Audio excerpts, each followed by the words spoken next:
Menshia police station here. Edi Akoto won him say. Enye sebi obi na ebo ne kro no. Enye obi na atwitu asine so agene bibi. Namum ono ena ne refi ne bibi e wo Prague a ofru free swame edi call Dr. Mensa around an area 2:15 na ni ba ne ho so no na ze ne bag ID cards ewum ene sika eye 230,000 Ghana cedis na za they call enkan titi sika ni mo aizen 2.3 billion ena ujane Prague ni mu enti odakoda aposifo se wamomwa no nanka omohwehwe ema no ena police for man krata ode aba ha se yesu emfamfam fremam na wonim se Prague afo no omutie pa nti ye kan nipa kro na okaize o fa obi free swame ena wie be se no mienu abo apawnsima dunum ede no call Dr. Mensa no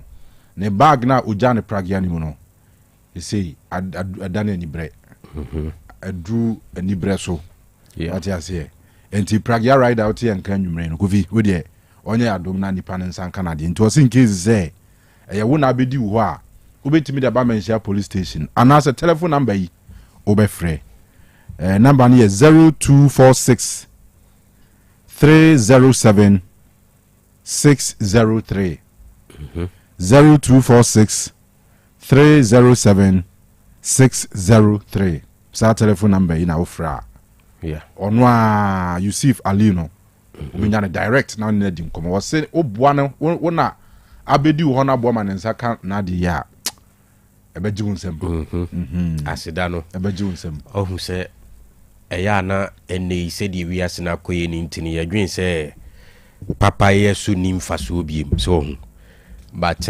asemi na kai me another issue kai say some time ago taxi driver bi de maami dwadini bi sika maami ni ja sika no woni taxi nim ena taxi driver ne bo modia di sika no call back tracy maami na de command woni fie na maami no ehu se abrante de ni sika na bre no no oda form hu de we see dana se de the video ni ko viral minim se obeka isa asem na Emma Samuel Janum Bem, former flag bearer for NPP, Dr. Baumia Munina Bem, a lot of people.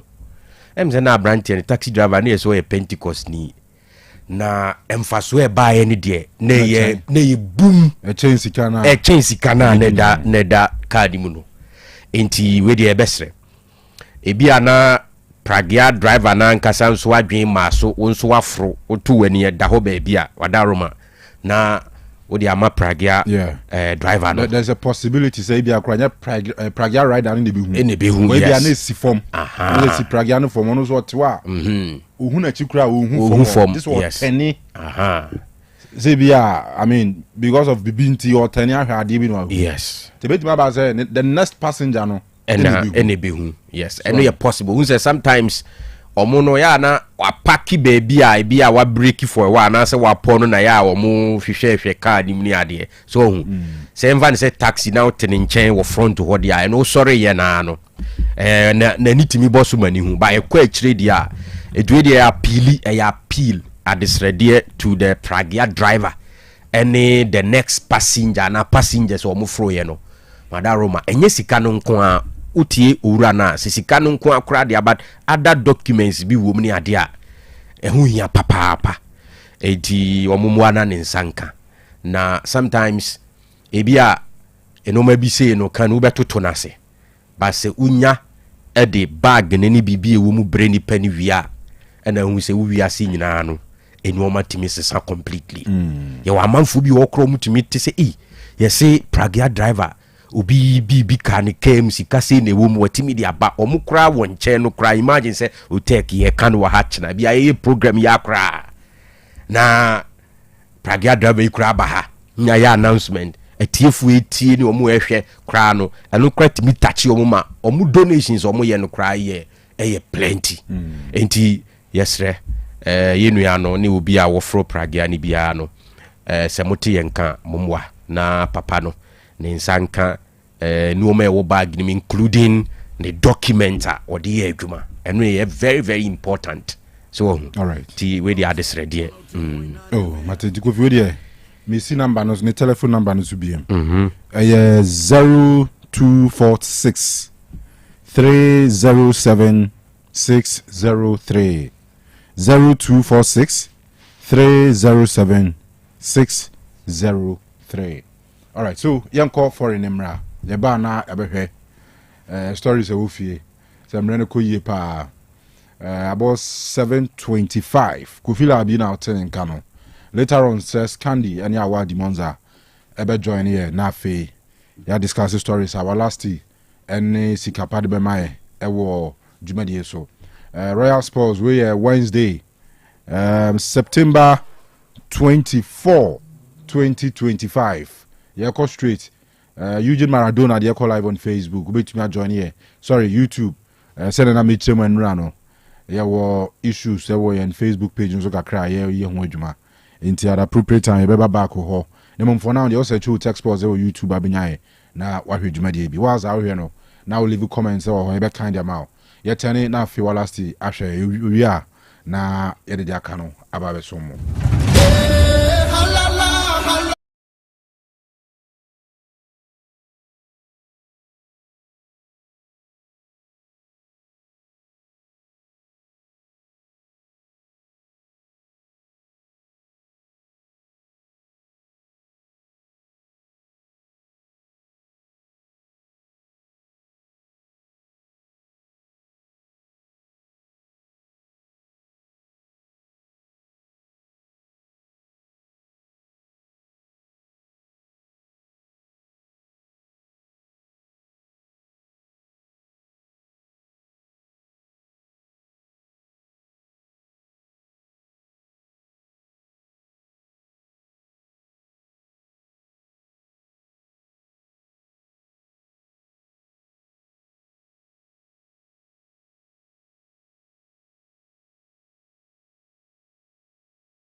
media bakama ama bibia nso atimi akoso hyane nso esem anyimre ya me no kasa Manchester utopia no ano nso timi akoso kama ye baba ye nwadwuma na fe games a eno nso akoso no nyina no watimi a woni nyina no ehon nsam ne kama ama bibia nso atimi akoso hyane nso esa ye ntimi nkwa ama ne wa bra yujima temfe ye nkoda entanyumre no se wo timi nka na wo ankasa no wo nso opese opiem ewa amonane na fe okokoya adwuma sam opese ukosko ni nyina no you Jama travel and consult na bade to anymore esem no mo bedi nkoma kama ne nyina and say Ghana Tourism Awards about so 2024 no omo ane mo best travel agency for the year entim omo giye no na chese dwuma ne nyina ekoye kama you Jama tebomade na afe no omo de wawram na wa amana ne South Pesa uramo e wode yete ne session king countries awdo eno ye Germany, Netherlands, France, Spain ne dia kan nyina no obetimi awram awode yete ne sem na sa countries no ama bibia nso watimi akoya eyo jemate no ana de wo kama hye nso esem ye bomade na fe no ye de wogram awade ye tie ne say ye kan UK, United States of America, Canada and Australia na fe won so akoya dwuma na sa visit no watimi akone kama ne momanyimre ya me no kase no ofa bench sheshe that table no so no yesem ye de wo ko UK ano no eye 1 month visit visa and ye jedi ama hye nso ese we no package we ne nyina no onwie no na chese eka ano 80,000 Ghana na me pacho yes ase no what passport ne be basanso no na Ghana card na what dey pa na fe what 10,000 Ghana and can it sika na 100 million so no e dey kan won kama ye jebe saneri ya ma na fe be bia nso atimi ankoso ye jema wi a bomade atuade ya kan na fe no dey tenesen ticket no visa fee ni nyina no ano nso atimi ye sorted kama hotel a obekọ lectures obekọ akwada ni nyina no ye nwa dwuma documents a wodo a wo betu kwan no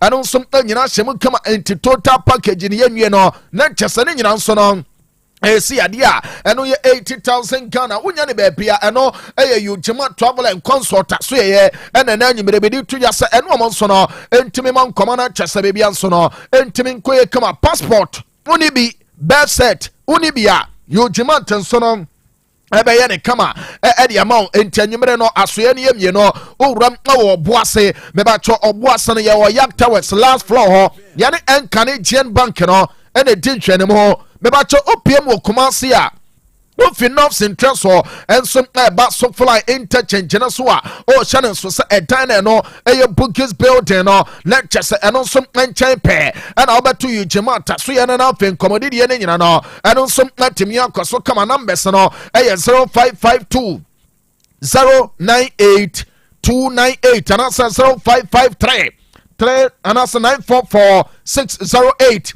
0553 944-608 we no you Jemat travel and consult na me to anemo esem no no so bon command mo channel so ese adwuma ya no wo de wo tefie message wo di ni nyina ene sem adwuma na nkasa no se wo akira wan kasa utimu say yes ummu ama bibia nso atimi akwe ensentro adwuma no ana wo ne se wano ate wo betimi aye bia me ba tro enkwane na ba bia ma wo sika ne yanyine oba Otec School of Journalism and Communication Studies and all now fe wonso yede wa fantetiemu kama ama central adwuma na nkasa wonso waba be ye na fe watimi aye ne ye hye so esa de attention Otec School of Journalism and Communication Studies asema make no ye affiliated to NAPTES Ghana Education Service and so no agia tum kama opa a diploma in journalism and media studies and all ana wonsan so etimi aka ne nyina and some we are national service and all sure da obetimi aye ne kama ama ne nyina so atimi akwe kama entanyimre otemenka na wo wase anase SSC certificate meba chom obetimi abasko ni be sanso no ana we A level va oba I'm here to come on my students more brought 25 years come on more working experience and some more back come sansono and I watch your exam tifie try resource no and your friend waiting resource no over back come on before so beba no over enquiries I would wash and so some Otec school numbers no 0547 823 005 finance 0243 842-007 channel so SM Otec from Yasuye ha and a school no entibabia wo piano o faka na waba be see Dr. Mensa who see Dr. Mensa what the total filling station or the TNSN anymore one no call na wabu sasam ope asawase taxi station or ye chewa offer tax na catch driver no SM obesi Otec from anymore on some close across the road na panin no lecture sa oba be pick form no na fani man no etimi ankoso kam Otec school tetia kukudam ento so no o pana fe bibia so no etimi akoye kama men come na man fe no men fanto no say yatene and some to pina no and some na ha kama yankwana fe no yamfa nyina mra ne nyina and some games awuton so no etimi akoso kama yatewon some awuton no and some etimi apa ama bibia so no etimi akoso kama na ne nyina mo na mede to ne mo esem wuram our CAF Champions League ne mo a ene den no yanya game paako ama chesa no som etimi atodwa kama sese no the tennis stadium Abidjan na esem wuram a lecture so mo no omo ball 3-1 ama the tennis Côte d'Ivoire ene den no omo timiti kan mo paako entim na Champions League ne mo no the tennis stadium Abidjan so no abomatim qualify 5-1 on aggregate sese no omo som ko ma no ma adwuma ne nyina no etimi ankoso kama ma memfanto anemo aside ye tene say ye ramana fe no ye den sama wodo aka ne nyina aronsom etimi abade wo no ene se Coppa Italia anyumre ya me no kasa ne Manchester me ensom na ba so sesi ya me no kasa no lecture se pama wo boko no amawi ama de ne nyina ene sam amene Spezia edi bom game ne kona wie no 2-2 ana de tene sam game ne yente ye ne mom pama edi penalty no 4-3 na no amadi qualify and some ko mani kama anti-palm so no apuki amu qualification no ko mani kama shannon so some Milan Verona and some and side then did Venezia game no and some so kama sanso no and side then did come 1907 so no Achesa Sassuolo Calcio upon me no Amachesa Sassuolo bobo kono amu some 20 ya tin nyina so no and some 30 media bawe no eya Coppa Italia no and yete won sama woto no nyina eno nsom tibedi ato dwane meme kuma no na afi no memfanto no se uramo awade yete ne nsam foforo ma EFL Cup no Manchester woto e boso yete won sam no eno nsom tibedi ato dwane mama no enyimre be force maba be EFL Cup no mu adwuma no awon sam na te fetim no uram wala liga no mu a amu games a ekoso na yete ne sam na tefe ane Deportivo Alaves nso no enyimre ama bawie eya 1-1 ana game ne de paye me ba to Atletico Madrid nso no ene Rayo Vallecano ade pomua me ba to game ne sesie na asase eno nso ye ne osere nso esa Sociedad nso na de Mallorca game no run on the 3rd minute obi nso no entimi enche bia sa game no eno nso kuso akoso awala liga no mo yenkuye no na femi nwura mo ewo Europa League no ne nyina eno nso Manchester wodo pina no eno nso akoso kama ebi akona wie na the tennis FC Midtjylland and you may have no casino I'm Storm Grass and Pomum you know I'm a Storm Grass the team no I'm on some to me and Tessanson aside anything Eddie Park FC and the side that it Eddie Maccabi Tel Aviv and so no Eddie Pomua game no and tell no mamin confirm I said Dynamo Zagreb Ejinamo I'm in Fenerbahce Bobo Kono Eddie Ashima game no you run 34 minutes Obia Shekane Pako I'm a chess baby and some 30 me so come a year kano oh channel so some side let him Eddie Kravna Zabda and some Ejinamo so I'm in South Bobo Kono and on some no Freiburg and so no I'm Pokane Pako I'm a FC Omontemente mamo FF on some latifie ama Luther Grass Rush Garden sono aba chomo ekami no me ba chomo mo entemente game no eguso ekoso otese ne se echem mamo bo ade atia side anything Eddie Roma game no the attendance some opian no entimi chebe 34 minutes ani awramo na me patcho Betis team no etife ama side let him na Nottingham Forest so no achomo ekami no me ba cho omatika no baako ne nyina no and some owura ne did Cedric Bakampo anya go ne the ama Betis bobo kono na owura no Nottingham Forest owura ne dim na Igor Jesus no wanya 2 goals amujo pa ade ama Forest asese no amon some elite ama baby so no etimi ankoso kama ye kano me ba cho SC Braga ejina mana so omni find the team no ade atwema game no and some tie ne na chese ne nyina so no etimi atwea ba kama we no eye Europa League no na chese yere won sansam ne nyina no and some etimi de ama kama ama baby so no etimi akwe ne yegu so aye kano de atene sam nyankopo boda chena ma me mfanto no sam nwuramo Ewo Europa League no Manchester woto no and some to so come the woman no and say go ahead Eagles bo ade FCSB Nama game no 4:45 and eba so me ba cho Leo bo ade Brand Samson na Aston Villa and Bologna bobo kono and some na be hwim kama hye so as FC Salzburg so no and FC Porto Samson na club let him and FC Utrecht some na bo ade Olympic Colonel Mamin Fanto anemo as Ferencvaros so no and Victoria Pilsen ade be bom Samson na Rangers game no eba so wa prominent side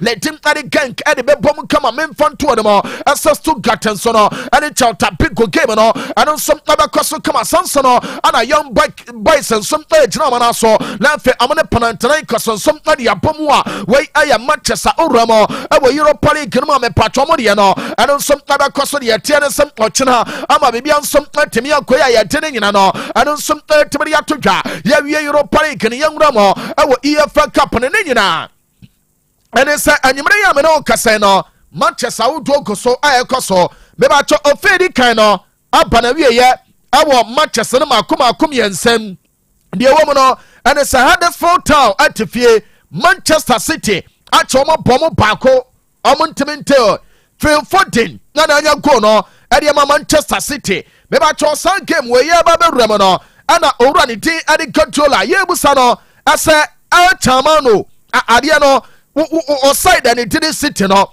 check EFL Cup say mo bona betimi aka asam wan kasa no money je na asam ni betimi aje asam ya sa league no monsa betimi aka ama bibia so no atimi akoye na afe no matimi de ya adwuma ne nyina ne sam ya decide le did sit no Premier League no ana fe Champions League na chesa manfo nyina no eto no mo kasa money wo so na we akwakoye EFL Cup no kana afe no wa confirm say City bobo kono monso money be gese EFL Cup no monsanso betimi aka owura ne te ade gajola se yanka wo bia so ntimi nte say City bobo kono he omo kan kire opia ese omo no se ye ka omo EFL Cup no omo cherish pa anya bia no omo nyeje o se omo je akrampo no emprebe makoma nan omo je e de ato so ma ne nyina timi yankoso entim oje ne 4 na fa bibia timi koya obey the ten e bia wakwakoka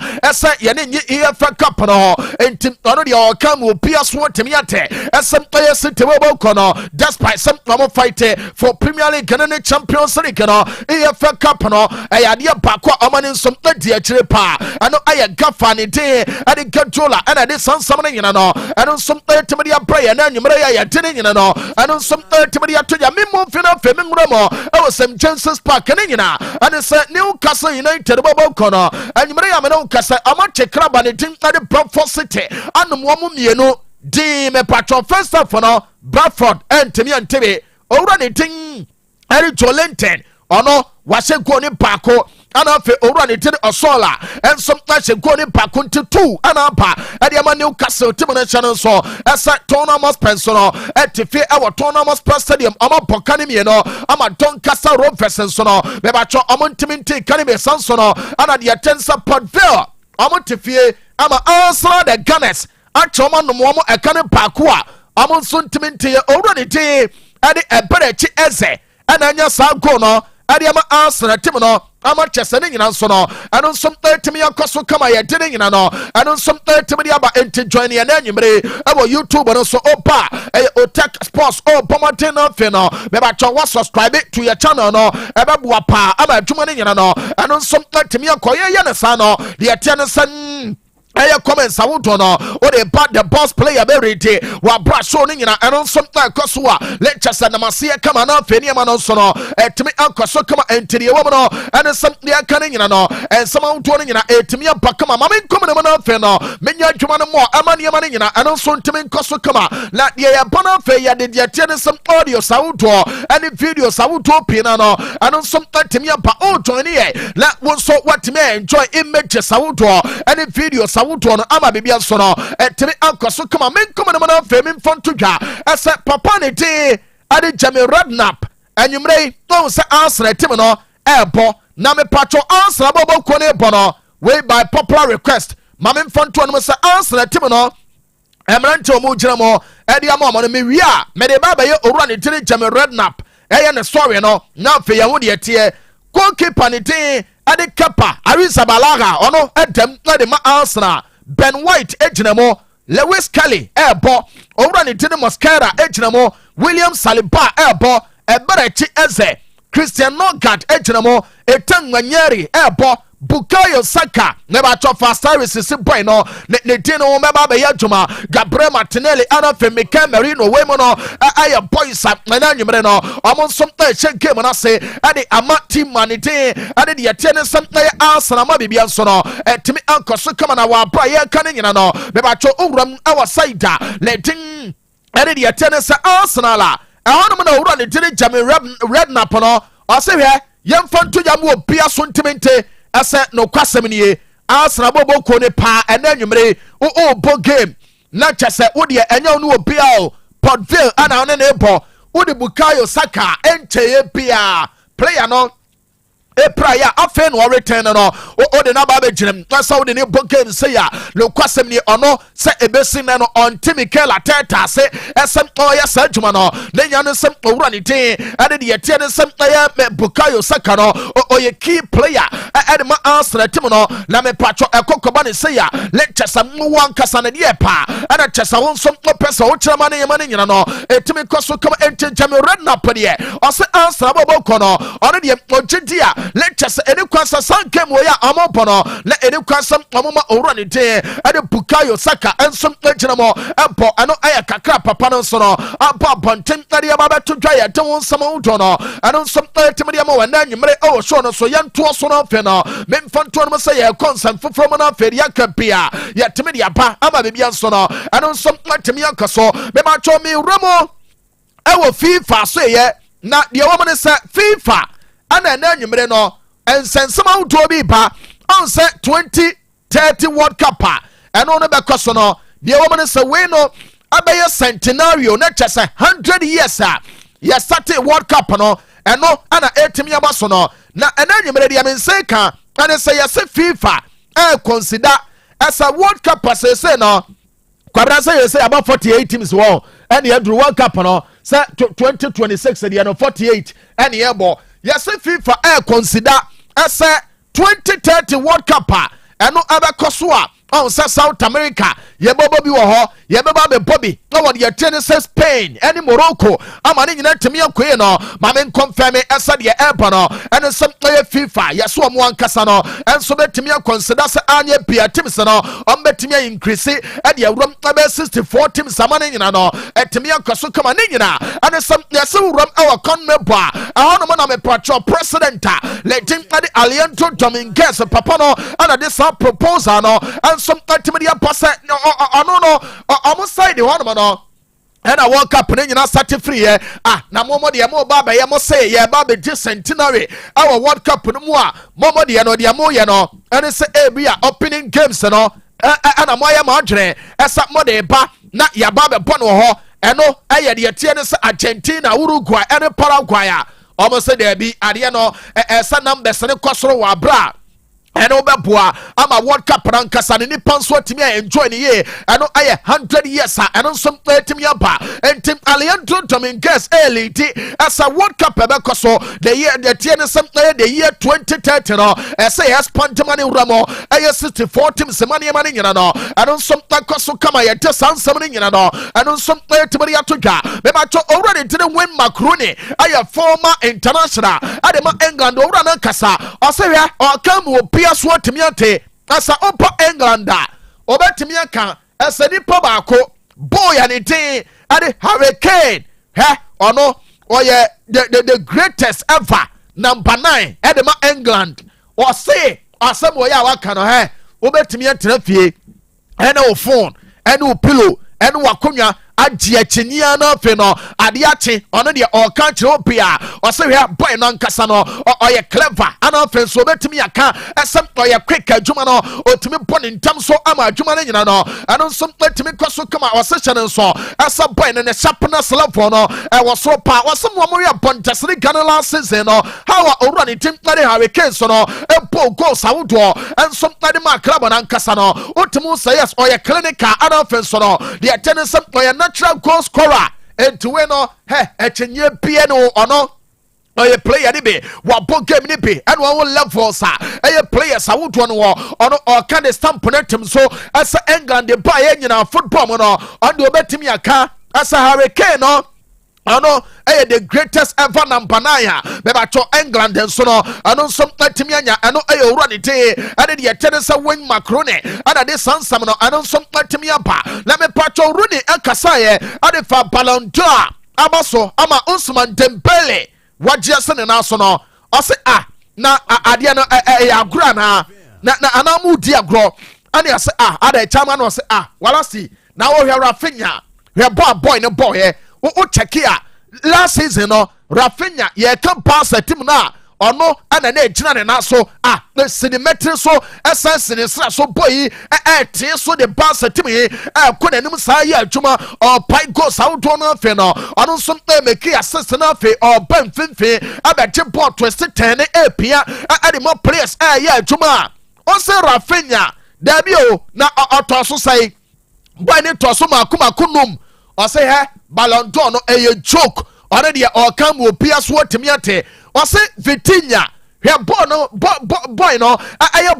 last season Paris Saint-Germain wakwa so Ted there be bon Kanu create enti Rooney as yan come will be as 20 as a Ballon d'Or no already own say joke as some penny fons no etimi sana face Germany nyina no I don't some etimi kwaso kama wa bra o metimi revise niama ama chesa niama nyina some etimi akoya ya de sansam no I don't some etimi aba me ram our United bobo ko mo kwabra menim say video no adaba de ba ko no o betimi e dia maya na chesa ya ho adwuma be ba cho Manchester United Shannon so I say Amuan Casano, a captain and it Bruno Fernandes. I say about Manchester no wahyɛ 100 goals ade amomo na pania ne te ade Jason Walkers wabɔ owura ne te ade Bruno abaso mo Facebook anase YouTube no so no beba to video no ana na da so no Jason Walkers ana kyese ono panipa no ana wo ho no Bruno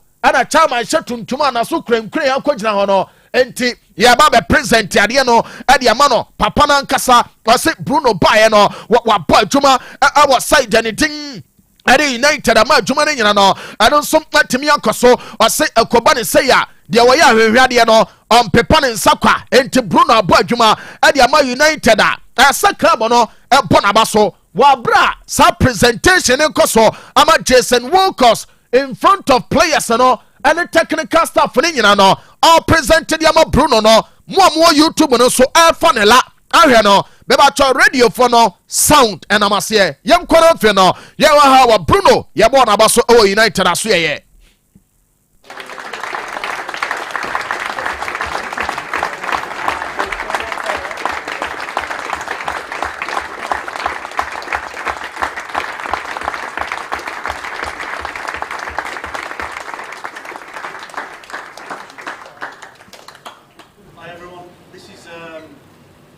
presentation of recognition to Bruno, our captain. As you know, he's scored 100 goals for Man United, which is an amazing achievement. Bruno's also asked, can he have another one for all his assists, which is 150. But Bruno, as you know, you all know him well. As a captain, he leads by example to any of the young players. He's a shining example of what it takes to be a top player, and he's a fantastic representation of our football club and his family. So congratulations, Bruno. Amazing.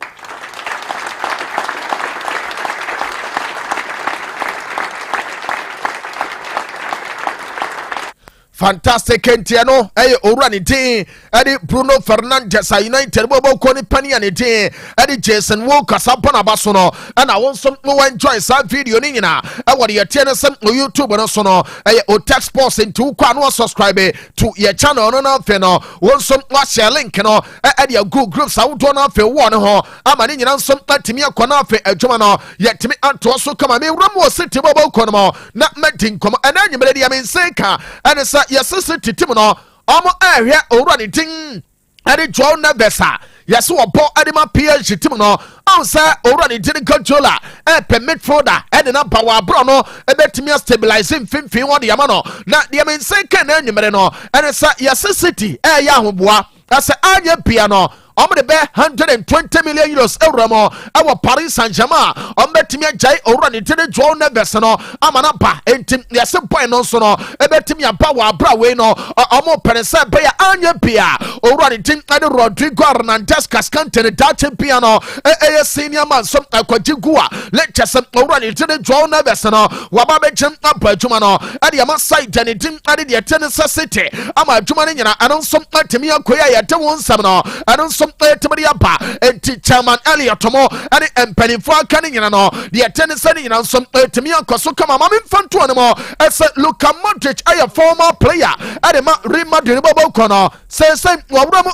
AC Milan. Na yase Modric and Wakacha and Amphobia say, hey, Sam and Prince so Shema and Tonso Numua and Camino says, so you know, we are some say, Bema me buy AC Milan no creo he ye jejeme so wo hwe ha wa supporters no bo mi kukuru ba so mi mo de bia na cheseme Luka Modric me jam obi a me wo Madrid a ye se me nkoto dwom ne ma na nto nyina go ade no me ntimi nya adwuma de ye no se me buy ye bo jeme so ama ne nyina nsom ntimi koye ne ye se Modric nso no na ne agye pa ha wa Milanfo no nsom ntimi aso ne mo no eno aye kakra na nyimre etodwa Ansu Fati aye boy a o jem de ma Kobobo Kono, yes, a player and an Argentinian, and some person hitting the best form. Sabaya Anya Pia World Cup 2026 and all, or not Ansu Fati, Ebetimia Ramana Feno, what Timia Kobenina, and it's a Monanqua Wakweno, yes, a Brana Hawa,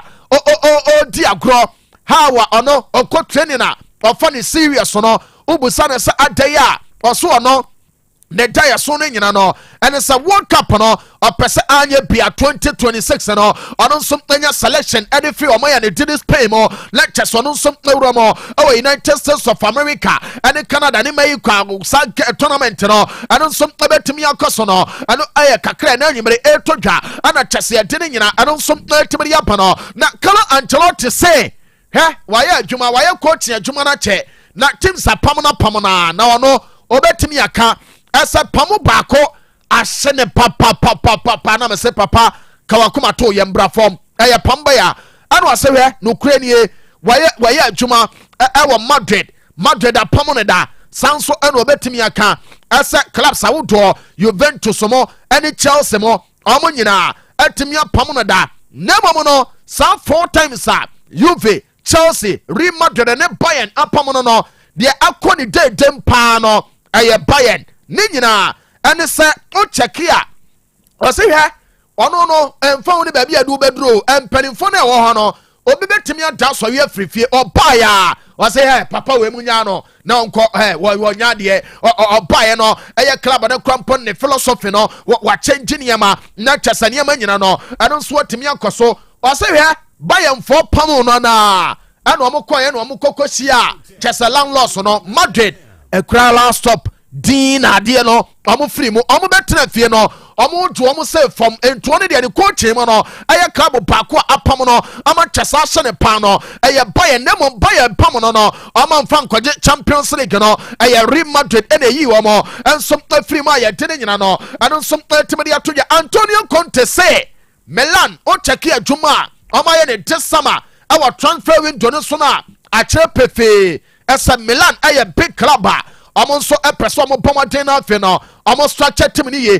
ɛma nneɛma ne nyina ɛno nso ɛtumi kɔ so wɔsɛ ɔkyɛke a Milan level no ayɛ Champions League mo abrabɔ a AC Milan abɔ ɛwɔ UEFA Champions League no mu no ɔno ne club no ɛyɛ ɛsase Napoli no o de toto ho a ɛkyɛ sɛ abɔbɔ yɛ ne Range Rover no enuru baabi a ɛmira na dame enti ɔka kyerɛ obi a ɛsɛ Milan adwuma ɔmo yɛyɛ ɛwɔ transfer market no nso no ɛno nso ɛkyɛ sɛ club no ɛpɛ sɛ ɔmo duru baabi a anya bia na kyɛ sɛ ɔmo san wɔ no ɛno ɛyɛ owurade din ɛde Antonio Conte ɛna de sansam no nyina no ɛno nso ɛtumi de aba no Diamond Scientific Herbal and Research Clinic ɛde donne kɛba mehyɛ no ɛde ɛbɛn na anwummerɛ mepatwɔ bɛrima ɛma no twitwi fa so basabasa ɛma no nkasa no ɛkasa wɔ ne basabasa bɛrima ɔno ɔbɛ kasa kyew no ɔkɔ lecture sɛ nneɛma no nyina ɛnkɔ yi a ɛyɛ donne kɛba mehyɛ no ɛna na anwummerɛ ɔbobɔ bie ama bibia nso no ɛtumi akɔyɛ kama mehyɛ wei no ɛyɛ mehyɛ of the moment a mese wodeɛ ɔbaa no wagye wadi akyɛ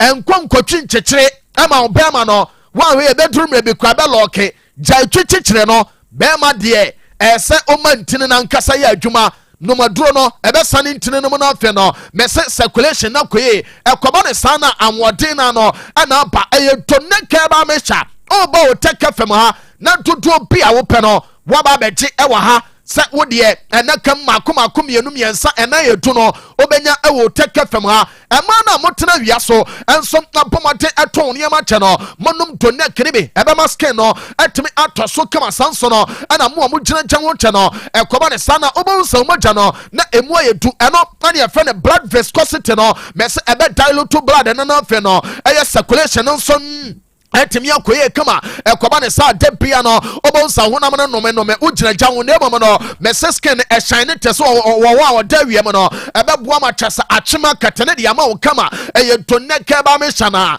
ɛna ma no mo nso mo no nom hyɛ no nso ɛsɛ ɔba infections awodoɔ ha wɔ sa nso no ɛna wo a wodwo nso ntɛntɛm ma ne mɛma no nyina no mobɛnom donne kɛba mehyɛ no bi woanya accident ama wo nkasɛɛ no mɛbatwɛ wonya pains ɛwɔ mu a ɛyɛ donne kɛba mehyɛ no ɛna wono no monase pagya umia na atoma donne no ana wono no mbie entibra Otec ya na beje wo de sem baabi ya tonton ro bia nso no owurama wo se donne DONEC donne na waje wo de kama 0246 727 677 and 0249 208 252 ɛno ɛyɛ donne ɛna kyɛsa oje ɛyɛ Diamond Scientific Herbal and Research Clinic mpanimfoɔ ɛna di donne no ɛde aba Polovia Ventures ɛma quality and original justice ne nyinaa ne sɛ no mɛsɛ nkɔnkɔgye agyirigya Jesse bia obefa gya no obon se enchemu no atwentwom na afa apumpunu da bi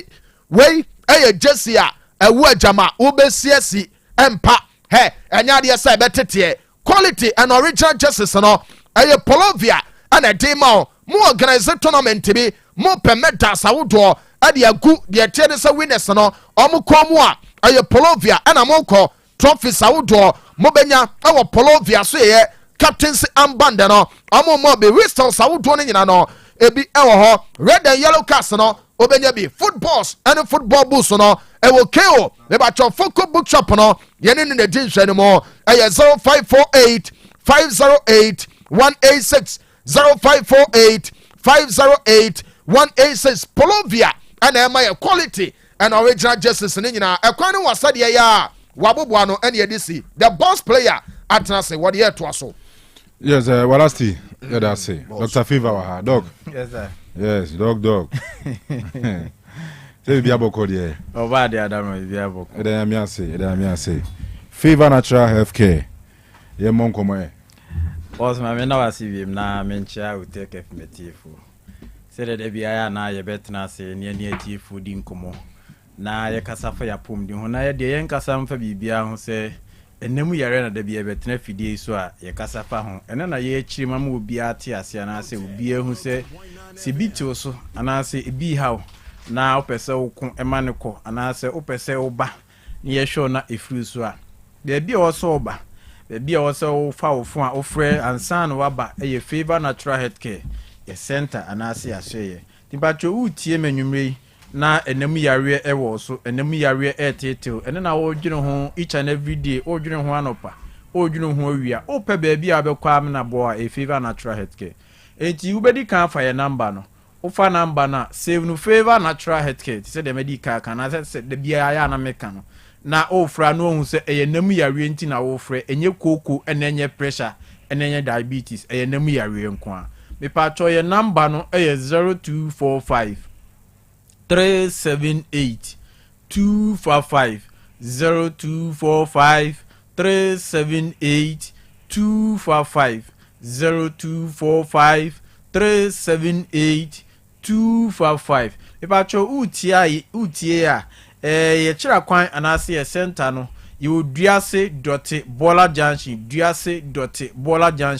into utie anase opeso oba no ahye ne nso sama unim ho a wo de wafa number na oba di kan frɛ na ne eni nkomo ne ma direction no na ebra ɛna se wunya homma anase wunya mremma ye delivery anase ye door to door ba bia wo bia no ofrɛ na mehu se nam yare na tew so ana ofrɛ na mehu se wo yare no anase wo haw no nam yare na afi ye nkomo ne hyehyɛ no be no ote ase a mepacho ba bia wo bia no so ye betimi de enuo ni bi na ye de abro da bia na mesan so ka se nipa ne bebre adwen anase nipa ne bebre nim se yare no wo so na opese wo ko ema no kwa eya na eduro nko ana onom da bi entisa eduro no wo ho eduro ne boa baransa na yare bia be furu so akọ ansa na wututi yare bia ebekọ no eya na ewo niema bebre ho ha wu nipa na wo no modura na se wu nipa na yare no wo so na ye tuti amana kọ na o niema bebre ho ha also ye sa ne mani bi ese yehu se enam yare wo so na wututi amana kwa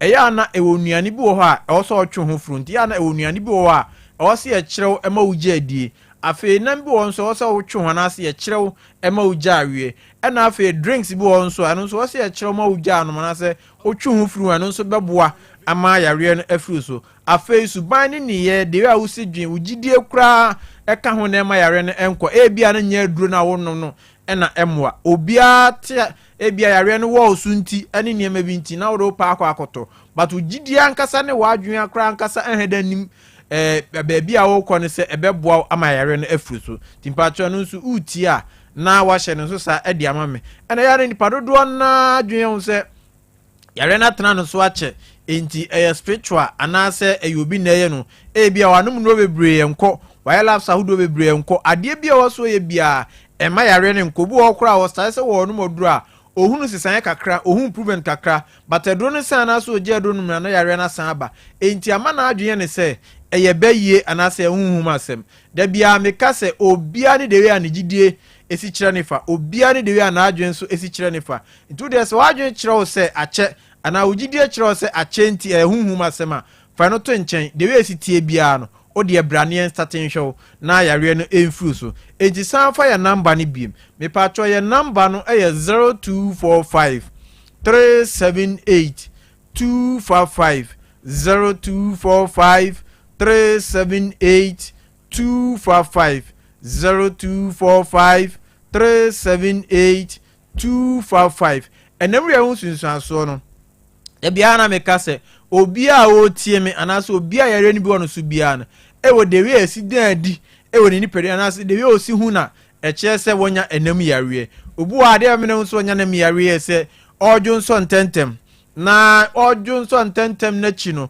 odwonso nso a ote yaw e wo ni ben mo na so ote yaw e wo ni ben manimu afi dwonso ni timi ba to the sense anaso dwonso ni timi ka no to the sense se wan ka no ho a onu baabi oso okodwonso anaso onu baabi a oso odwonso na dwonso ni bi kra di kan ba egu ni panties anaso ne bossa shorts anaso nanda we na ehye no ni nyina di adanse anaso obu ade obemene hu se wonya enam yare no afi obu onso ye no so to nchen a odwonso wi a still na ote se dwonso ni bi aka ne be manimu anaso dwonso ni bi aka ne be animu saa dwonso no se eba se wokwa akodwonso a emakra ebu onso a eba dise wo chima na esokoko se bia obu pipe ana obu nso na etwa no obu ani di ebem na hu se wonya enam yare no se wota hu sa oyo oba oye bema eche se wonya enam yare be bia oso oba bia oso ofre ana se be bia oso oba na ye show no eye favor natural health care ye center ana se aso eri se wo ba ho no unim se eho de eye no nko ani etuti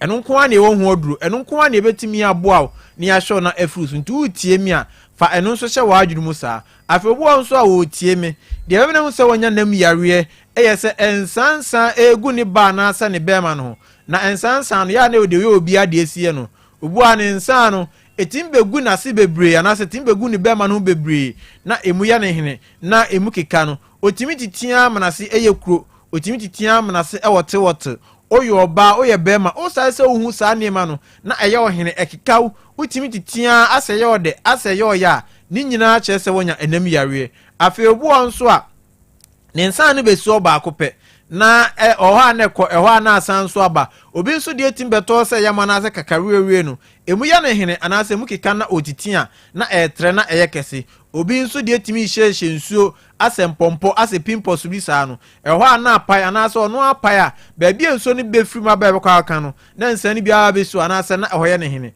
ni nyina ache se wonya enam yare ntu yo oba oye bema na wahye ne so saa na odi amame afi obu anso ade amene nso onya nam yare se ensuo efri na seba titru ne enuanom ma no eya na eba colors eya na eba brown eba green eba yellow etimba dark eba to the sense eya na the pampan anase e the scent eba na se obu a scent na befri na se anase scent na ebeba no eya na ne pampan ne bia se moki bia pesesei kosua bia pesesei fish bia pesesei e o man bebro timba to the sense se wo pia ko baabi na so wa mo pantila na so wa mo pada ensuo ne timi ba okotena baabi na ensuo no aye ho ni nyina ache se wonya enam yare emema no nso bebre ansa na obadwunso na ensuo be di kan afiri ni be memo ba ansa na odwunso ana odwunso wi a hu se ensuo no atam so ntimba bebre bi kro beda so ya no pa na se ensuo no bebre aba egu ni beshi na se ne best spread na odaso no oyo oba oye bema utie mi a ni nyina di adanse anase ni nyina ache se wonya enam yare fa ya namba ni biem me sore anase me kasa wie na wunti bibia ase a frame na ye ni combat o fra tienie ne fa hye wadwunum se enye kokko asem enye pressure enye ulcer enye diabetes eye namu yare nko a etu odi ne gonorrhea odi ne syphilis odi ne candidiasis anase namu yare ni bi atena oso ache edi ha no sunsuan so bebre ene di abre odi a fa namba no me sori afre sa ade asana sa wuntimi mfra nyame ya me frɛ kyerɛ kono obetimi afre am ye di nkomo me pa atwo ye namba no eye 0245 378 255 0245 378 255 0245 378 255 onipan bebre o ha so yo ba o so ye be ma yare na tran so ache enti odi aduro ka anaso e bibia enko yare tran so che tim ko fans nso aso anaso ha bebre ebreo omo yare na tran so ache no omna ya na ho a ekọ animu anasa de amuwa bi ene na wase nkukodwie asentete na ho yare no etena so cha udware ya na honam eye ohene anasa unware ye no kra no ensuo ka oni pedua anasa ensuo ka ho a na honam keka na honam etetew yare ntena so cha etima wedie be hyehyew o anasa de body ni baabi eba be se de onya kọ no ema ni bebre yare na amomensis anasa omochima kọ no problem aba ho ema ni bebre yare na masebe omase kwan ayekese ema ni bebre yare no esi oma wo ho kwan ema ni bebre oni be machia na ensuo no aba bonte anase ote yawo yare ntena so cha ema ni bebre ni menses no de we affairs na esi ba no afa de ema biem kura bi a 1 month 2 months 3 months na ne menses ne emada ni nyina a che se enam yare atena oso ache afa enuanu mmema no nso de obia nim se yare no etena oso cha ema obema no efon ema obema no eye keteketeke ema no obehia asesi a na oho sane ema de we affairs pa no aho odin esitie ewo mpem anase de we na obema no sori a na ohu ne kese na ohu na ho odin no eso ate utie me na ayo ba oye bema tie ne tie ne yese eye nemu yare nko na de bia betena fidie so eka ho asem eno nko na abetimi di aba ye center ho eno nko na ohun nu a ebetimi ahwo ne atutu ne aboa na afuru so yense yare bia apart from enemu yare timpacho utie a na wa hye no so sa edi amame ena ye center no so ye oduase dote bola junction duase dote bola junction ti utie me na ba bia obefra ba no obedi kan besi edum oba besi Central Market oba besi Roman Hell na se kejetia no waba udie usia na wanantia ba bola ho anasa Dr. Mensa ubeduru bola ho anasa Dr. Mensa na obuso obia se opeka ebeduase anasa kenyase anabedu Dr. Mensa no na trotron bebre na ono epa duase anasa kenyase frosa ka ni bi ofro ka na se tua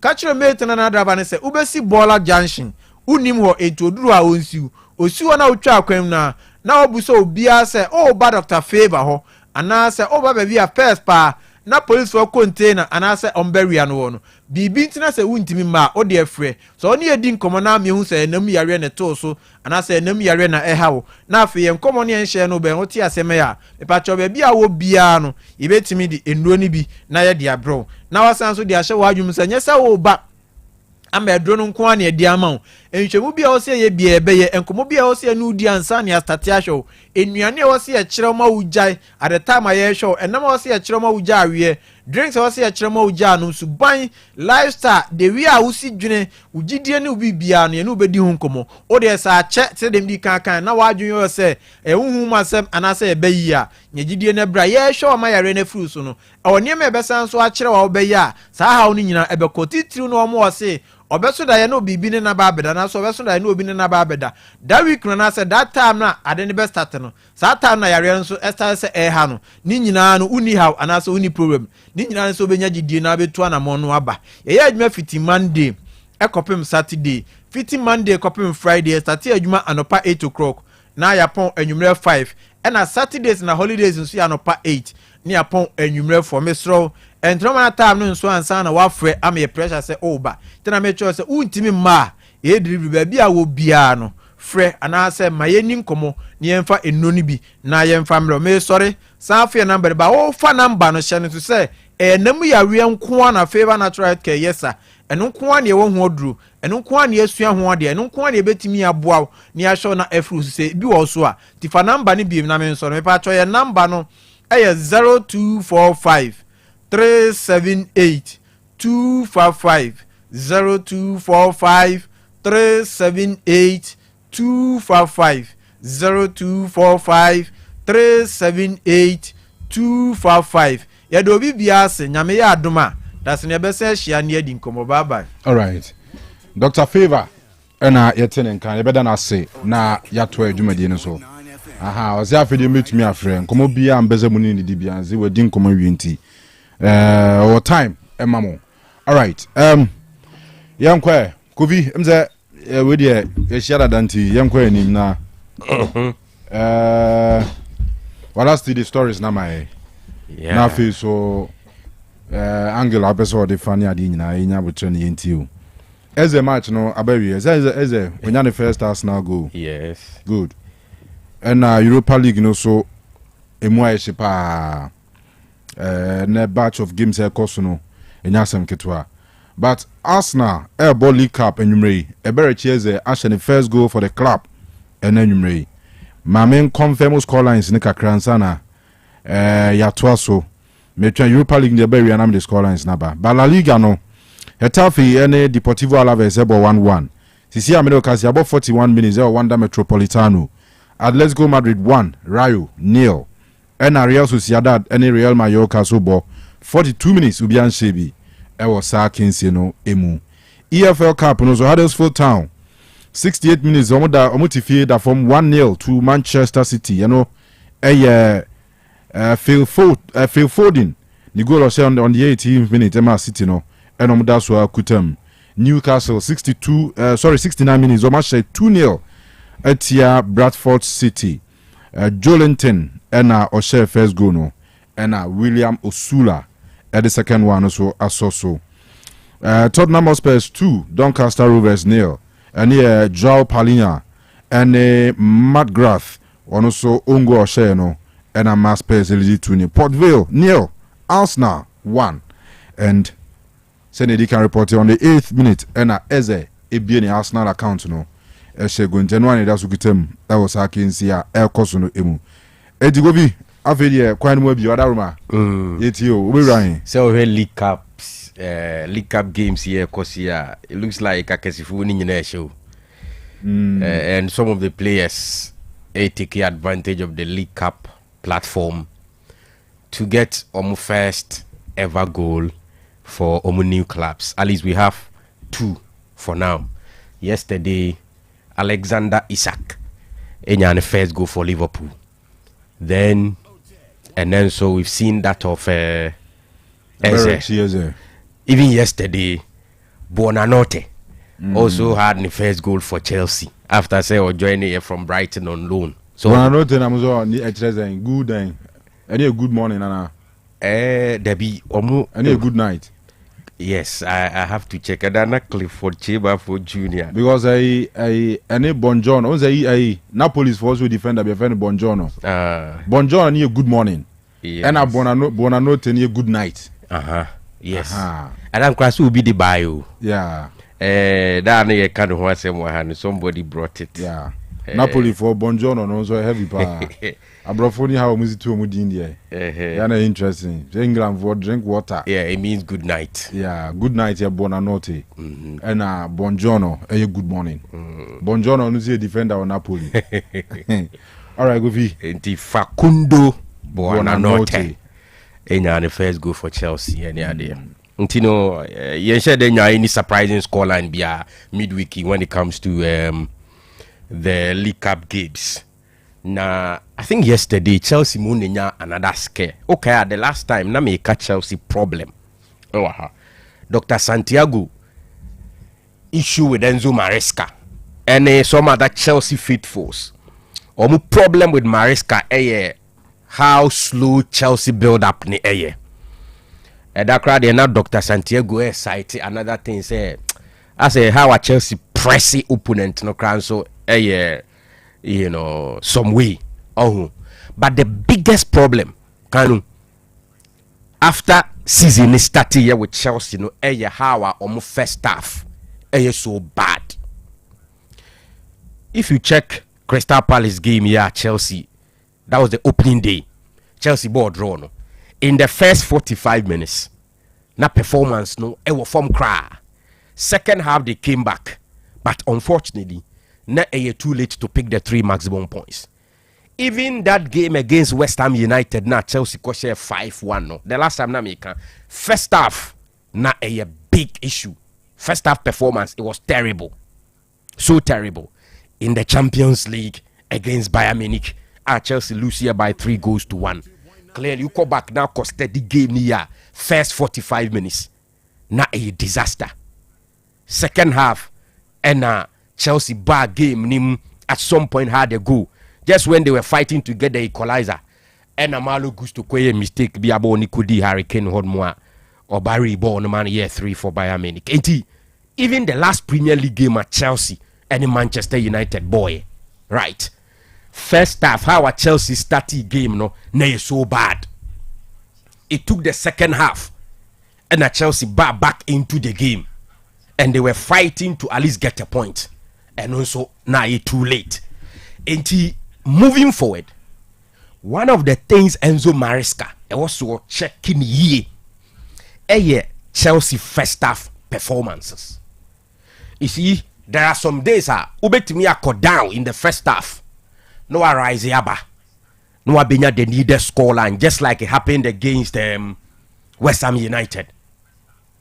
But the point is that say o start ne debia a problem. The ambition to possibly win the Premier League and also do well in the Champions League, you know, man, is so difficult because against competitive teams, we've seen teams like Arsenal, Liverpool, even now. Let's talk about City. We can see, say, as improvement to be. And yesterday, for example, in the EFL Cup against Lincoln, first half, how Chelsea started, now it was form until Omunya, the first goal. Again, another abysmal defending. Look at where Enzo Fernandez ball pass. And anyhow, Chaloba defended on that occasion. Easy ball, they gave it to Lincoln. And Omunya first goal. Then in the second half, it was so quick. Tariq George and Bonanote. And 2 goals. And that was it. So the win was good. Because you know, the last Premier League game, Chelsea lost painfully to Manchester United. The last 4 matches in all competitions, more away. See about Bayern away. Brentford, Bayern, United, yes. and Lincoln, and Wow, and that's one idea. Oh, and the Gary, I've been in Swan and so. 2 defeats, 1 draw, 1 win. Yeah. Oh, yeah. And yet, sir. So what I say? So far, no Premier League. The last 2 games in the Premier League, Chelsea are picking just a point out of 6 points. It is no good. In the Champions League, first game in the Champions League, they lost all 3 points. EFL Cup, I mean, Kahubi. But I'm sure say Chelsea need to prioritize EFL Cup. Hey, they're 2 United ahead of Premier League in second Champions round. League. And round they been there kitty say or run atadi. Charlie, and you better how. Yeah, 80. Enough from. I think the problem. And the next game is against Brighton. Yes. Saturday we are 2 p.m. Hey, Charlie, another difficult game. And better. Then in the Champions League, the next game will be against Jose Mourinho's Benfica. And you know, Chelsea had a win and but the first half performances, no, coach, he needs to work on it. Clearly, Chelsea will goalkeeping issues, and actually also there's a problem. Coach Nika say up internal solution. What try be a Cowell Pra, what try Toxin, Chaloba now, Wesley Fofana, and Chaloba Mobo and all of that. But clearly, you don't see that kind of convincing performance from the Chelsea backline. What you say? Wesley Fofana say he may be good, but the guy is not fit because of injuries near there. So Lex no Kanu upre prasa ni etwetwe twa ho. It is natural that ahodine wom no enye the same. Enti we are in September, October, November, December, then we are entering January. The only opportunity for Chelsea to get a centre back will be in January. So what you say? And between now and January, a lot will happen. What you say? It's a problem, but I'm just hoping that internal solution coach ni say open. Obenya. Today it looks like I say Oya settle on Chaloba and Wesley Fofana. But again, issues are and beyond the goalkeeping issues, beyond the defensive issues, especially centre back on so laterals and their problem okay. Because it brings me back to this Yana Ranami Minoka of air. So someone has argued, say yes. Chelsea as a one must level be a realistically in Munri. Okay. Minus the Club World Cup, no, not Chelsea level be an new time be a. But right after winning the Club World Cup, no, Chelsea fans feel that Chelsea had to say PSG, even though much won in the Club World Cup. Level at Madrid Mukudru at a stage B, even more own standards 2021 they be near there. Yes. But Nanke knew who be a Chelsea team that Kupama Edison Abetu Sudi be back. The other argument is even in the Premier League no crano.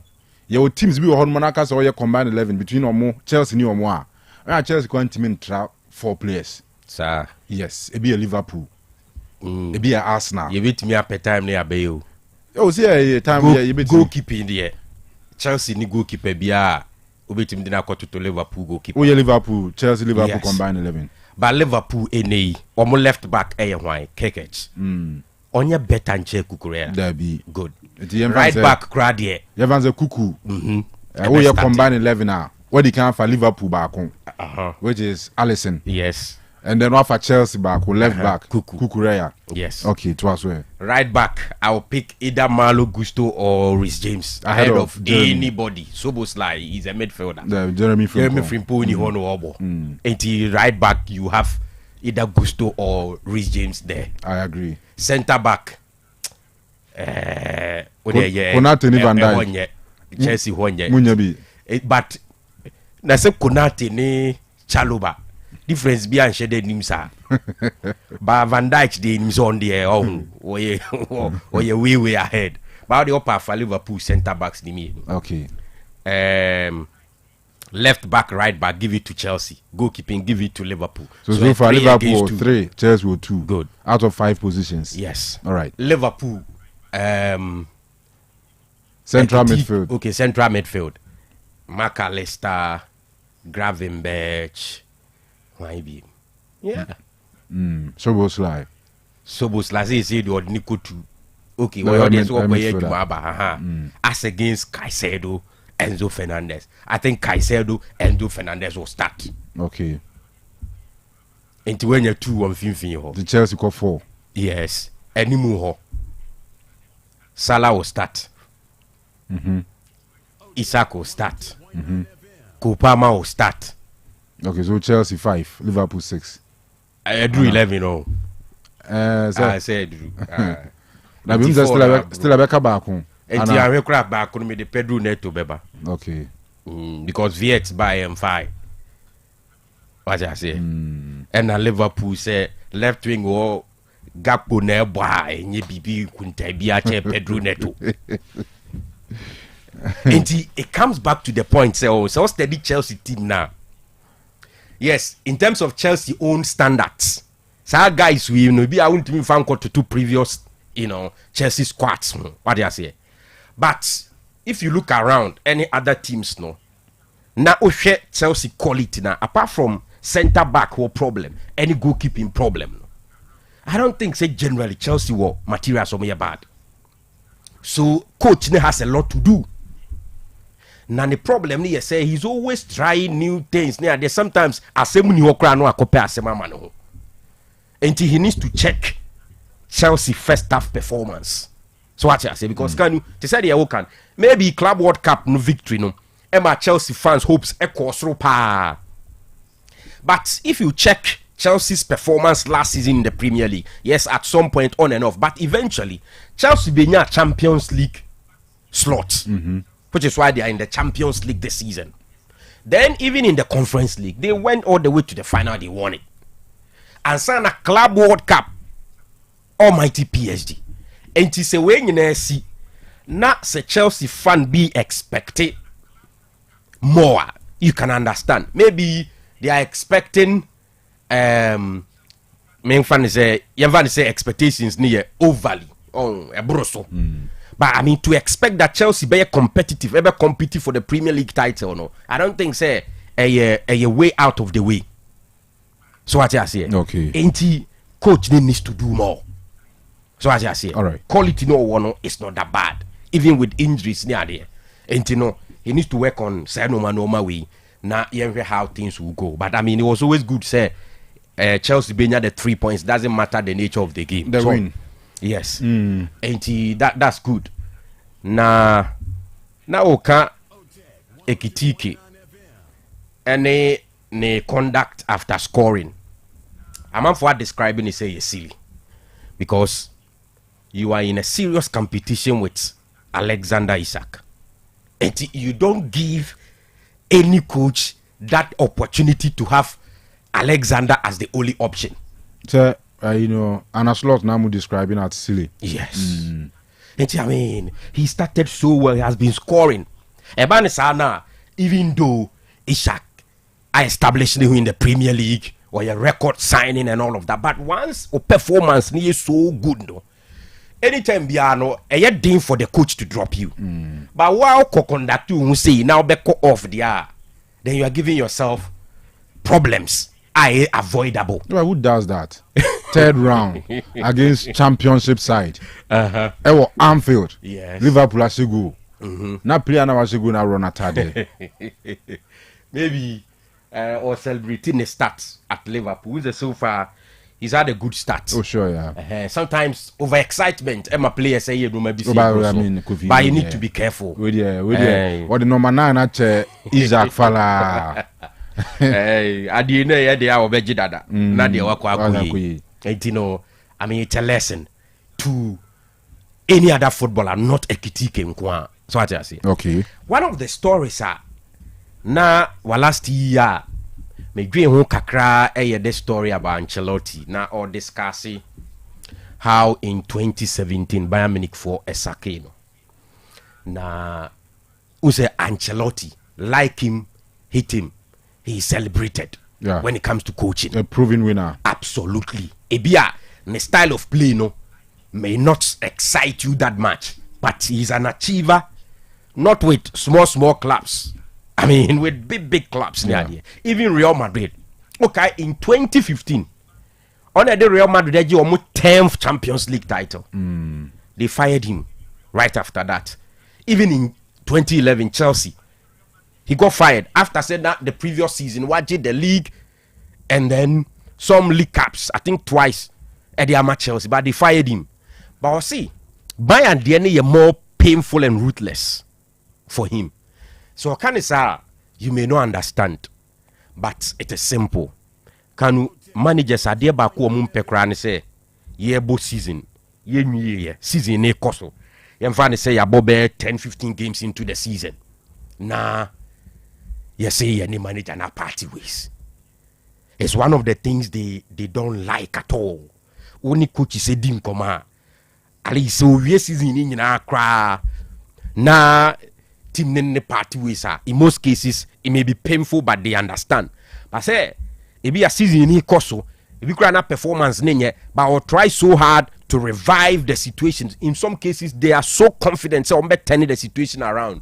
Then because one or two things being koyenti na ye jaw kwan na coaches no they don't like that at all till you can understand Ancelotti but okay in 2017 it was even widely reported say Bayern the any there na ye beyond just performance on the field. I think that board not catch then they say all instill discipline team nim or mama no certain points be there on dealing with the players according to that way to bring discipline in the team.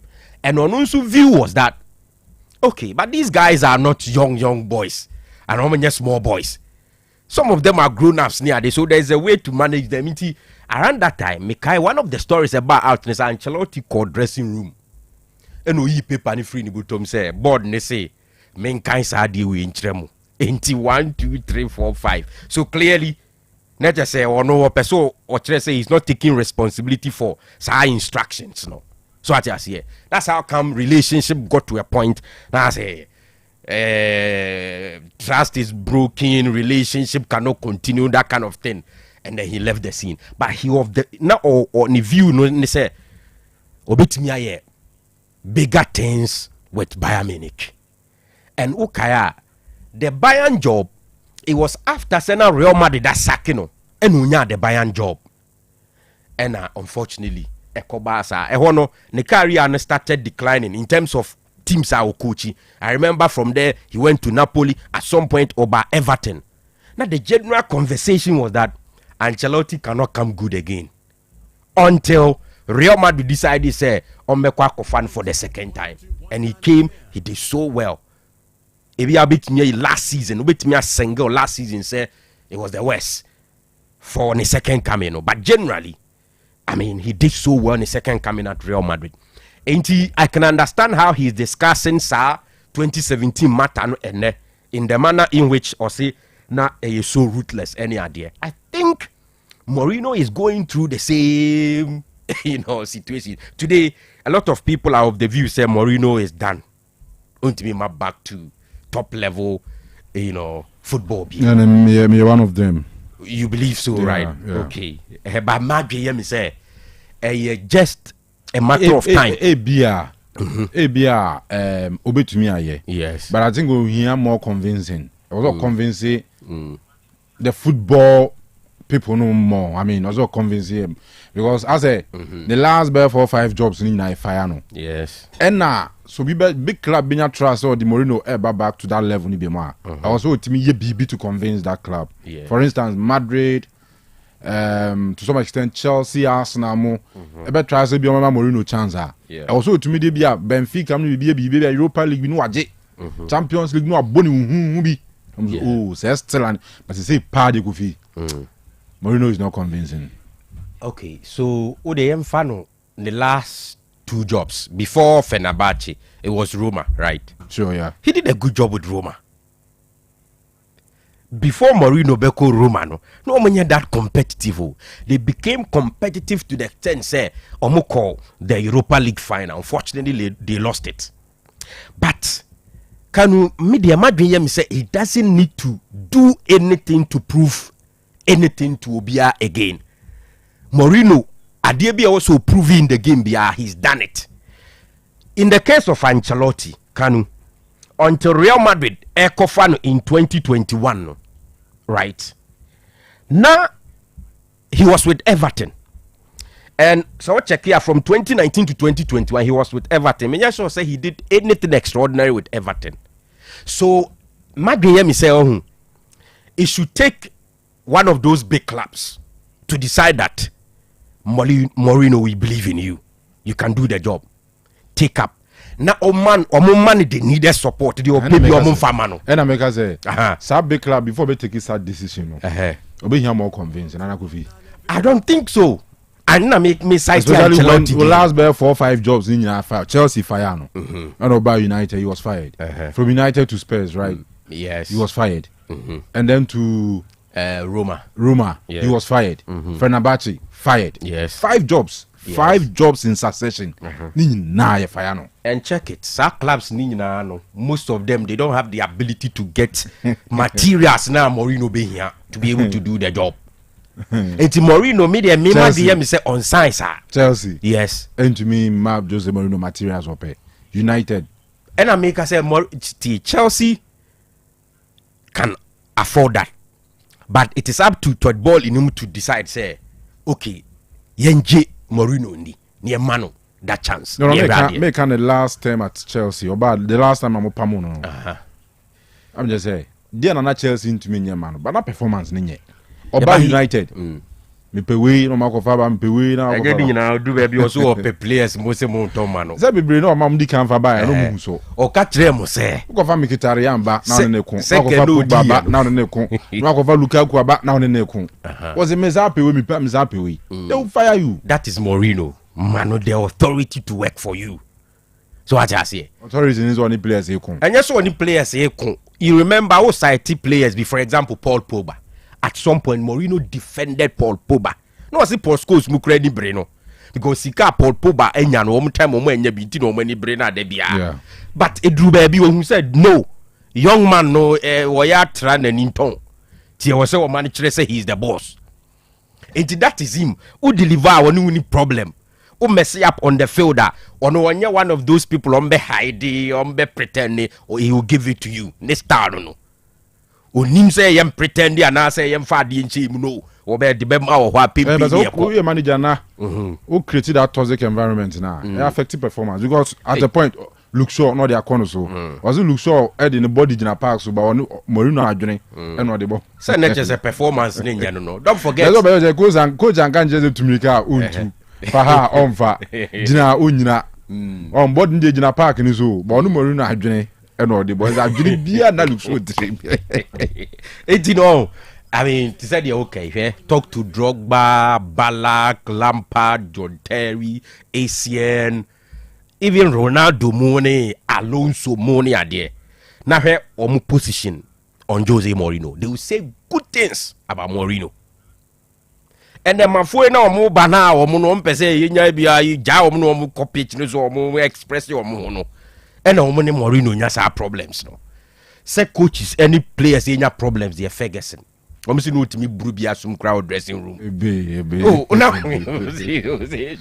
ezo timi ni bi di tintamo dressing room nyina. Beckham them all two boots or dodgy na. 80 I know that it's normal, but I think I was say Obinya Sajidi ni say. All right, Kofi. I may say Clifford Chiba for the about say under Ancelotti Bayern's fitness level dropped, and it was evident when players like Ribery had to go to their kids' school, their kids' school park to train there separately. Look at how PSG beat Bayern Munich at the Parc des Princes. He was often seen at the training grounds smoking cigarettes instead of paying attention to the fitness of his players.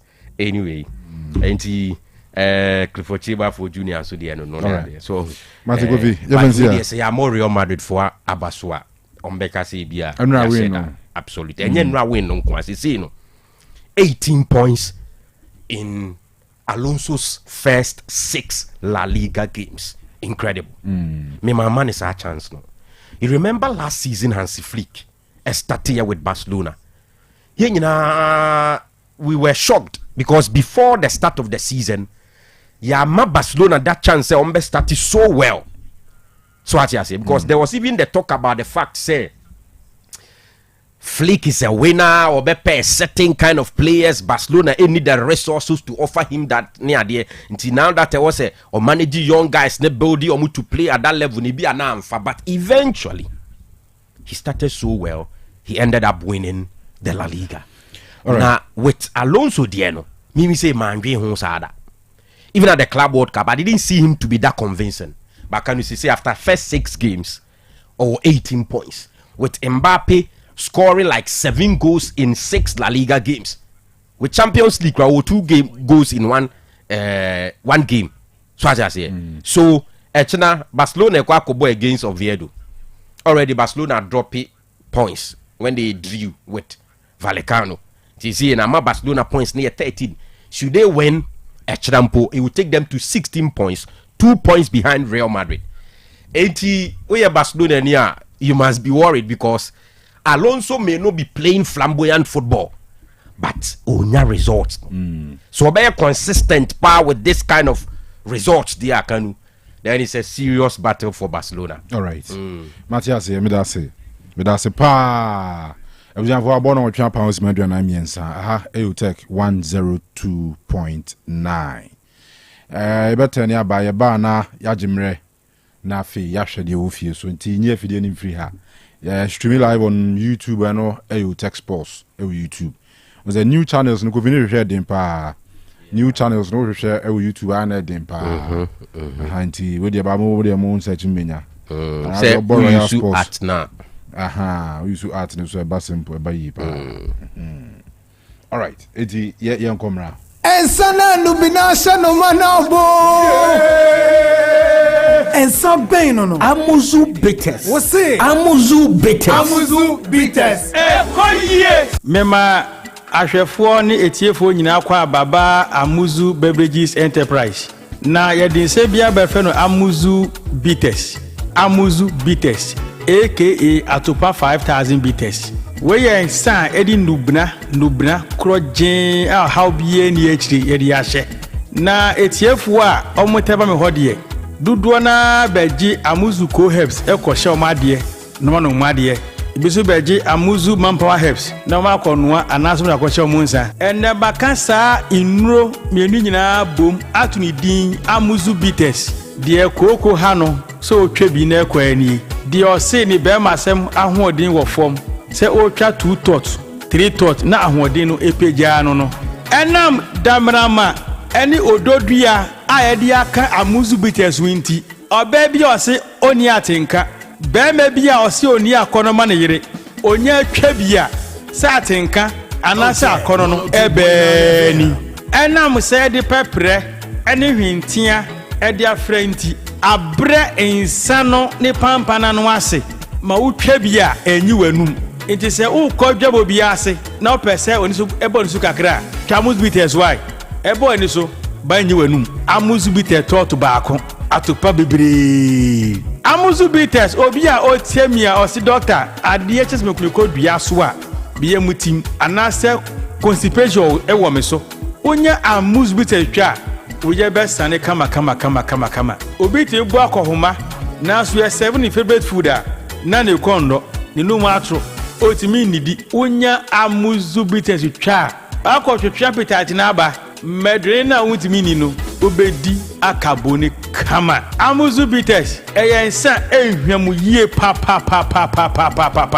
enam se nnua na ye de afre ma hoodinti onomu a tipa bia ni akire se metwa Amus bitters eche manya hangover bibia se ni ho se manom Amus bitters ma ade achi hunam ye me ya dabi nnua na ye de ahyen sane nnua emma nipa hoodene ma insechi how setipaye uhubi insabrechi how se memuai ha manya hangover no me hubi gweya insa miya meka kudro so a menu akudro so a menu mu how biye ni akire de otie mi a onu bitters biye mu a no dan won say na twa Amus bitters na yede beba oba bi otie mi a owo menstrual pains obuni se obre pa no onom Amus bitters mesebo so meso a be ko afichire kama insan ya meka ho asem ehunya dene ne bo so nya dene se dodo pa na opetu dia no aba santase apampatia na wa frɛ na my 0247 776743 0247 77 6743 Amus bitters ekoye Apomode mapade eno ane Hepa Plus mixture. Apomode mapade eno ane Hepa Plus mixture. Hey, unia, Pavi, ane Plaxmox mixture no. Malaria dronana. Ane, say nam sa. Ubeje di sa menim wife nyina ye tested positive. Ya num bie no. Say e ku malaria mo no nyina. Am ye nyina ye negative. Ade ho. Won na wo ye Hepa Plus mixture no. Ene wodi we nsu aba. Okay. E was say immune system. E strong de bia. Enti Pavi e support immune system no. Na Plaxmox no so e tu malaria no gu. Malaria symptoms. Ete say etipaye, afiafie, wonum ato, ahomre no msa. Achakura 4 days na Pavi ene Plaxmox mixture. Wanom no e tu malaria na se kura. Anya sa dia ko hu doctor. Fra 0542 778572 and 0542 807907. Magie drone di pa. Pavi Plaxmox ena Hepa Plus nyina. Apemfo abato mo manufo. Enu kwada woni mfiedu mienu nkan. Our pharmacies na Herbal shop. FDA aje edwede nkrato yatum. Ei, opanyi. Mahwehwe wache. Se perfect series books here. O ma me koto obi ma me ma no. O wajajai. Aboa wo mo se wo tumi kenkan kama. Wo kabrofo. Na nkontabu akora de ejajai. Wonderful. Mese Ghana for GAJ perfect series. Atumo no de jai. No de animdifo ena kire wo nwoma bia. Owo crèche, nursery, any KG, books bia bi. Ena owo science, creative arts, maths, RME, history, coloring, computing, OWAP, nina. Every basic 1, equals basic 6. English, every basic 1, equals junior high school. Ne band combine so, or nina bi. English nom, and maths nom. Me say, books be anywhere. Perfect series, any B, na GS, any NACA, and so I'm approver. Into your battle bia koto bi maneba. Hey, and na so we there. So ko be kura betumi akotu akoton. How many students o? Na enu kura die. What table no so say we set mock exams, terminal exams, and midterm exams. At the mass school so here one more. To phone call putuaja station wa and crying down so mine. First up, any omomu bebia yetunto books bia from 0243 299938 and 0540 755 465. Perfect series. Your worst future is secured. Okrukasema bibia yeshushuri. Internet. Ade hu hia pa. So we stream your favorite shows. So we book game. And a video call. And I know what do be ya. We hear internet. I know what thing. Ubetya ye dwuma frifie wabra wunyo ha obia ye de abafu mfidie nam abafu kwan so e de daache ben ye nwumarefo e wo homa abrebiara emmo bi na wuhia ye wo homa oman mu ba bia wo bia hwehwe Kanu Rose Wireless 0208 2828 10. Kenny Rose Wireless. Internet. Otec made 102.9 FM. Me dofo pa. Me pa ocho. By Grace Hospital. E won sem kakra bi bisa wo.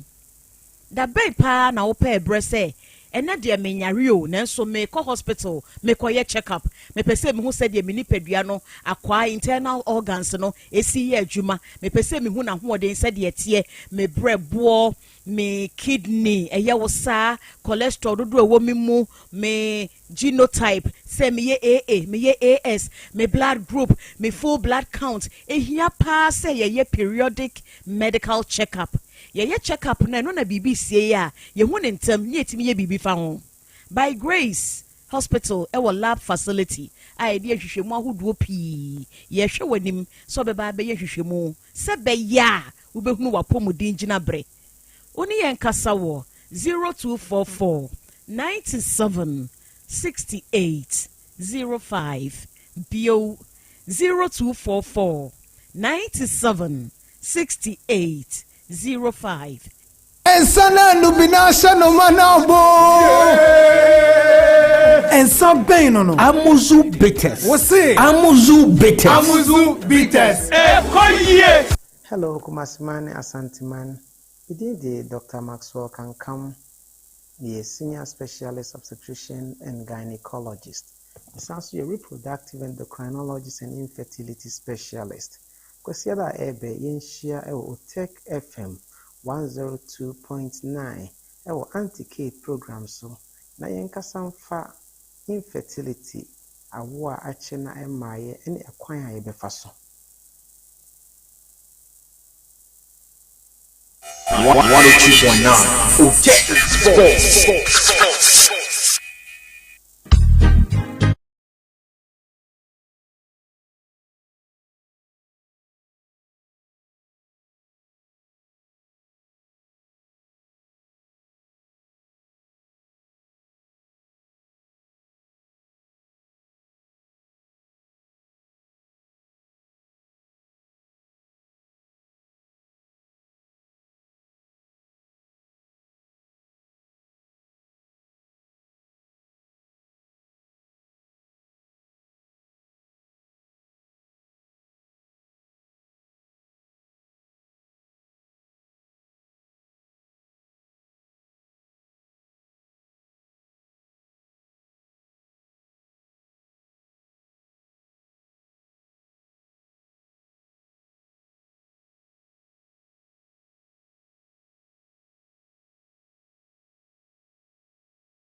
Joe Reako Royal Enterprise ena de Reako Herbal Mixture aka Okrasini ne duro no aba eya dupa eduro a eboa yie pa for sisiyare eduro a eboa well-being oba sabi wa fichi kosem no anwe ne sen asizi bosome baako atwam abosome mienu abosome miensa bi de atimi kwa as far as afe na chese still ana emai wadura ne Reako Herbal Mixture Okrasini ne duro no ebeboa wo we experiences sciatic pains or ya ona what free to asikosi we 19 mo na twon na chese waka faako ba na za na ha adwen wa infections bi wo so anaza be ma wa hoden aba fom no o se wonom Okrasini na duro na ebeboa wo ama hoden etumi ay kama timisra otobi no e wo heba show biaba Otec FM bi wa ha techiman for free FM idibia kuja oboase aha oboase monko time FM aha Mr.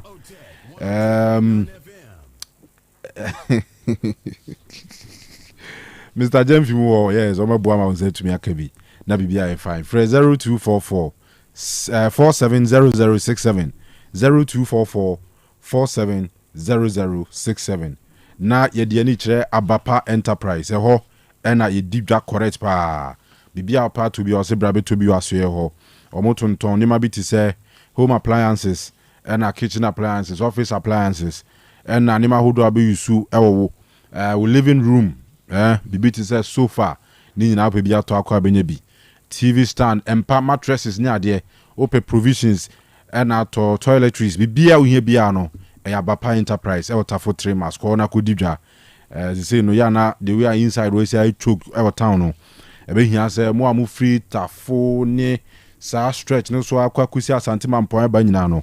Mudru 3 miles wa sakasaka park anim ho na mo didwa no ho wo bebia so Kumase a obetumi no mo didwa o se wo frɛ na o mo ebema won saka de ohia bia number ne 059 3386133 059 3386133 Eradifie Herbal Center ewo Kronom Bosie Red Park Ninten wa Eradifie Herbal Center Dr. Danosi Nkoswa Enkamu say we're a specialist in the treatment of STIs, sexually transmitted infections. This is gonorrhea, syphilis, and candidiasis. Yari we nyina no oba so wati bi bema wati bia na watu mirikadi we nya kire Kronom Bosie Red Park ne nchen wa hona Eradifie Herbal Center ewo. Na omo san so esa yari bi ti say etwere mujabrosuo wa wenya typhoid fever, ulcer ewo so a na watumikadi we nya kire malaria na aba eba chokona Dr. Mwao stroke sisiaria sciatic pains ni nyina no fakoja omo kuku ewo so honam yaw aba bema wa hoden wo from ena afi oba bosume so na akofa nsempi aba na wode weni akire ntempara so Eradifie Herbal Center. Our telephone number is 0241 093915 0241 093915 and 0549 206633. Best Brain Publication Limited. Best Brain for Example atro huma hodwa nakafo ajatum Ghana Education Service for so ajatum se ampa ekoyi. Ya na de hia pa ne se obetro book na do be call abenfo horoma proofreading. Na fe wo de ama nkwada asua na o madwene mu abie. Enu nti awofo etime nkan nwumre. E ba to obetumi atobi ama nkwada na ofie. Oku school ba no akenkan. Ebua yi pa we de e free motofo akopim JHS3 ye book bia bi from nursery some books ni bi eye phonics, my early writing, literacy and numeracy ni literacy ni nyina ye will be wo ho KG for books ahodo our world, our people, creative arts, picture reading, my early writing ni dia kan nyina KG for books. Primary for free P1, copying P6, basic 1 to basic 6, you know. Your Santi tree, mathematics, computing, English language, our world, our people, science and mathematics. Nina ewo. JHS for books, you know. Ya boom, free form 1, copying form 3. Ya kani nina boom.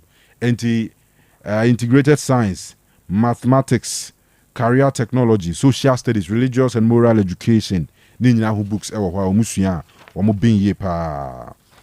La Posada Hotel Nachi ewa pankrono a bed and a best brain ya so anywhere or say as a way school ana proprietors atime nka obeso no mudi nkuta ho a obetumi aba ho ana from telephone numbers yi na omunye oso na afi mun taking command from there 0507 200 another 200 0507 200 another 200 and 0241 520 946 Jerinas Herbal Dr. Jerry Neka say or say kope Jerinas Herbal mixture ni bito say malaria na ba ana wahu signs and symptoms be say malaria bi nam kwan so ba no tutumi kama unsaka Jerinas Herbal mixture ebe bo malaria no knockout be bona free hot ten na ahode atumi aba me say no kwa adwuma ba no ene da say na wo tra malaria abo ato ho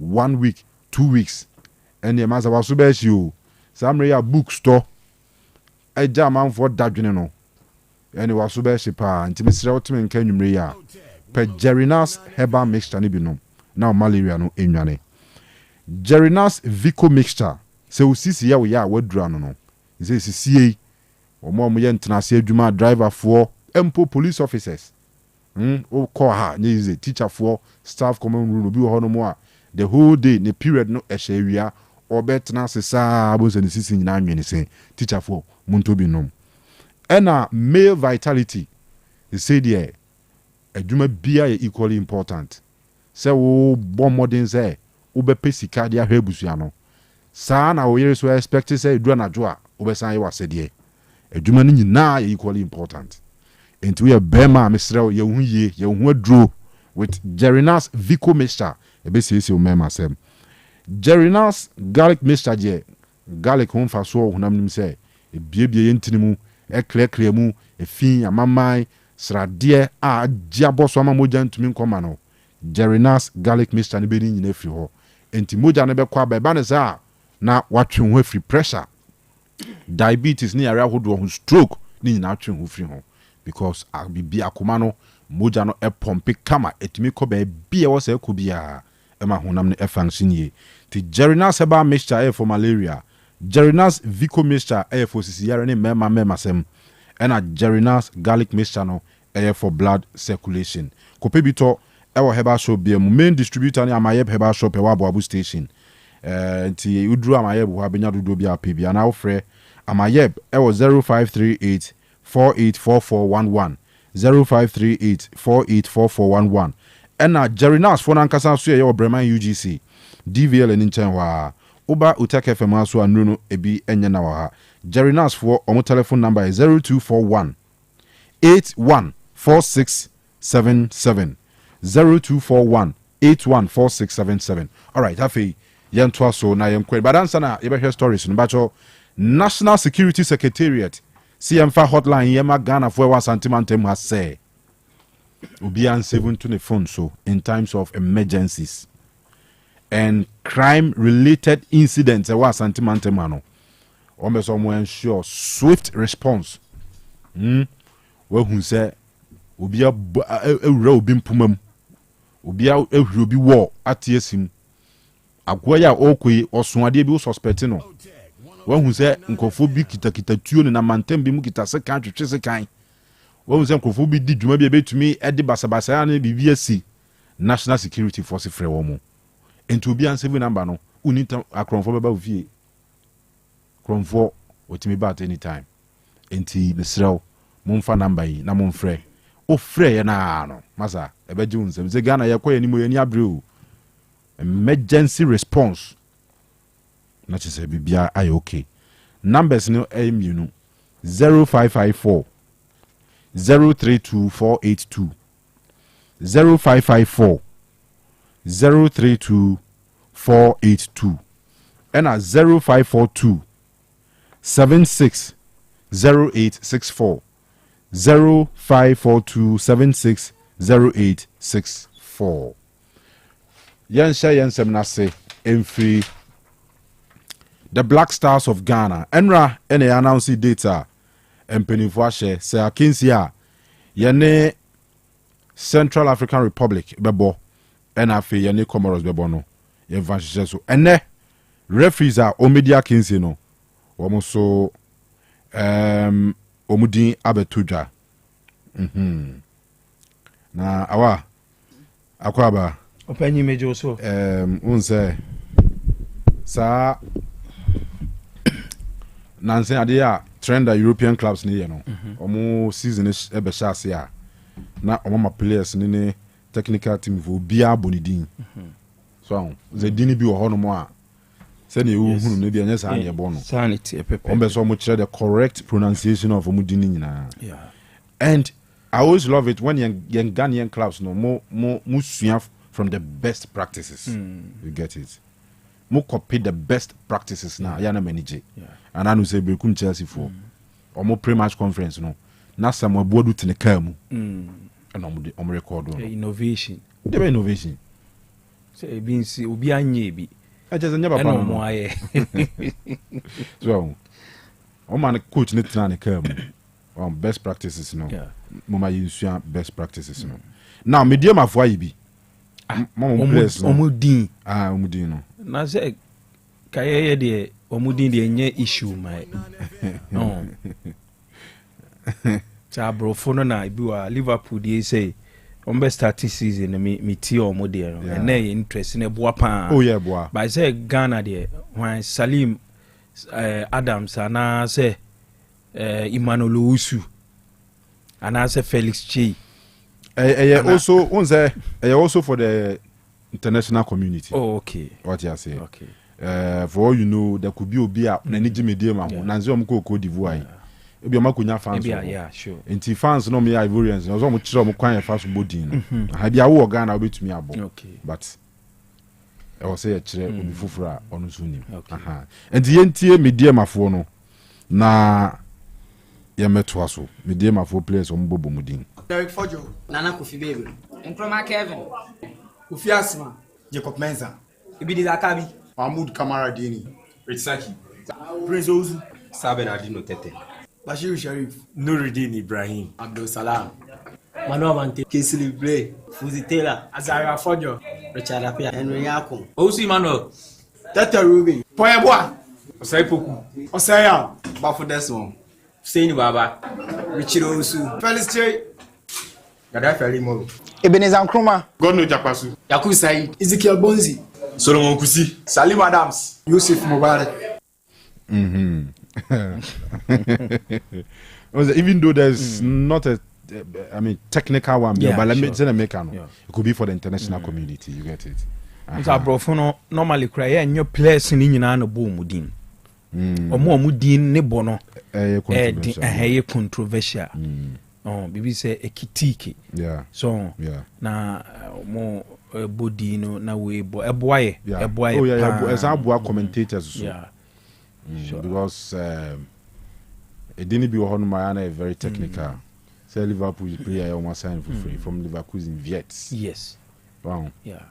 But we can W. So and even Ghanaian names ones are for you almost struggle to mention. Tiano Magana for no suit me bo. Can I say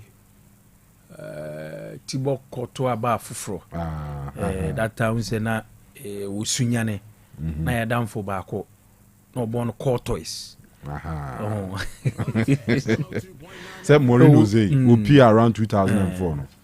Now we used to listen to a man on radio Kanu Jos Moreno. Yeah. It was Kanu Jose Moreno, which is wrong. Sure. All right. Eti yankwa enim. Now, okay. Ana bibi o. Oh, we are going to break protocol bi. Oh, okay. We dey wa dauruma. Eugene say for picture no to so na me Musa Kanu bi na.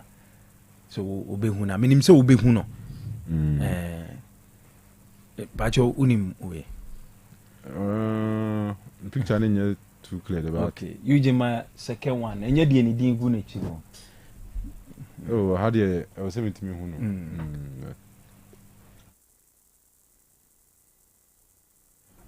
Oh, so, okay. You next one, I may hear you. Well, I know I was saying who. Bashiru Gambo. So who say we dey clear? Bashiru Gambo. Bashiru Gambo. Na say unim say so US. enyumre bia yo tie show no wow na ene eye ne birthday okay ene eye the birthday of former Kim Faisal, former Borussia Dortmund, and then former Kashra omu player osai former Ghana international obo under 17 esa abo Ghana under 20 and a Black Stars nso nya call up. I think a match be a kobono Nigeria after that no say ono omo Black Star ni because nyoma bia nye transparent enti ene the birthday of Bashiru Gambo. Yeah. During the time, no, I mean, one of the most popular young players of Ghana. Talented players. Gambo, dear. Yeah. Na game bakwa Kim Faisal for nyina ye remfida. 95. Kanu, the last game at Kim Faisal, a boy e de qualify by Premier. Na ye ne sumpa for nebo ewo Kanu Police Park. That match Kanu na kakrabat so na tension ne pressure say derby pa na we say soldiers crown a back stadium more because we say Kim Faisal wo memfan say around na memfan say Nima side or ne on na memfan say aboabo aha Kim Faisal wo aboabo e na sompa wo eja okay on distance no na tension wo na game ni me yedin na winner na beba Premier and a Bashiru Gambo game ni ma yedin go ma and no free bench by and no be shake 2 goals and the mark Kim Faisal qualify to the Premier League for the first time when we said that time so na Otec Eja Zongo okay Eja Zongo na ni fie ni I think fie be 2 e ho na yet nti ena sompa team ni nso ye team ena obo Kim Faisal no I think ni 2 goals na a free kick fine second half no bo 2 goals no e de mark Kim Faisal qualify nti e tro Kim Faisal history a Bashiru Gambo ye nyini mfim ten na birthday wow but sa birthday wish we Nana Lucio ye Womasi Zongo nkoso hene Womasi Zongo nkoso hene Nana Lucio on see ma Bashiru Gambo special happy birthday. Na Mr. Bashiru Gambo and your generation there were a lot of memories about Bashiru Gambo in the early 90s early 2000s more no Ebano now Janansi pa in fact a common name household name Mr. Boys no ball park so Gambo free Bashiru Gambo everywhere I mean Shan Bebre na men Kanu so all right so referees omedi Ghana and Central African Republic the center referee from Mauritius Milazari Patrice one about the center man assistant 1 Kovele Louis Ralph Fabian also free Mauritius and assistant 2 Padayachi Shaji Efri Seychelles 4th referee Arisol Norris Aaron Godfrey from Seychelles referee assessor Gay Fatou from Senegal and a match commissioner Kauchi Jamal from Morocco match never cost from Morocco nti o my Moroccan match commissioner nti we dey na kwanto no by train and by bus possibly ebi akra kromo kra na match never cost no ebi a hokra no free.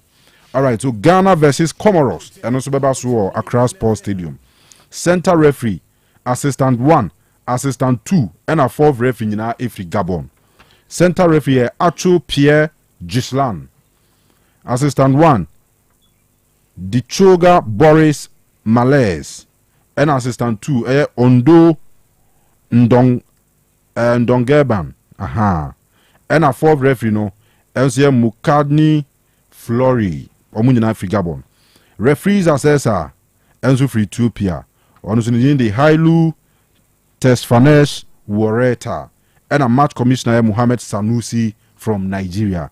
Meaning what Sam Muhammad Sanusi say a background football Kotokomo Africa Mutabo and Zinina on one of match commissioner. On match is a born Ghana have a brain on ya obey MC. Yeah. Okay.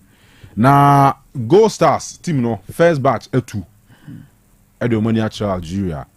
A coaching staff management members and omotu mihu Kwesiadu as part of the team at 20 and then one of the assistant coach Kwesiadu left no Ajmendia then Newton ejina Kwesiadu right Newton lati on share tuntum no and now more assistant coach you call has no esaba back yeah I'm friends Mami Last Mami Last okay and a bloody yes munyina until omo your first batch o and omo fisu no okay they no sunyane no yeah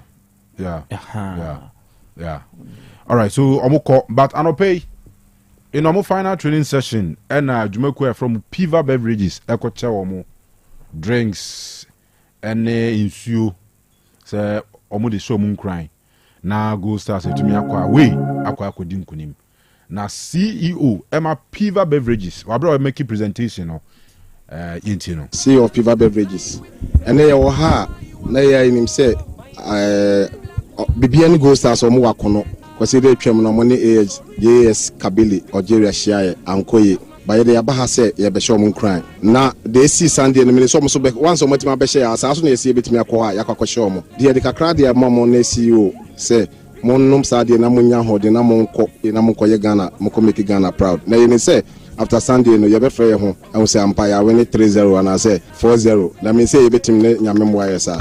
Dey damase. All right, so I know Piva Beverages for womo and akwesa adoye ediama Bibiani Gold Stars.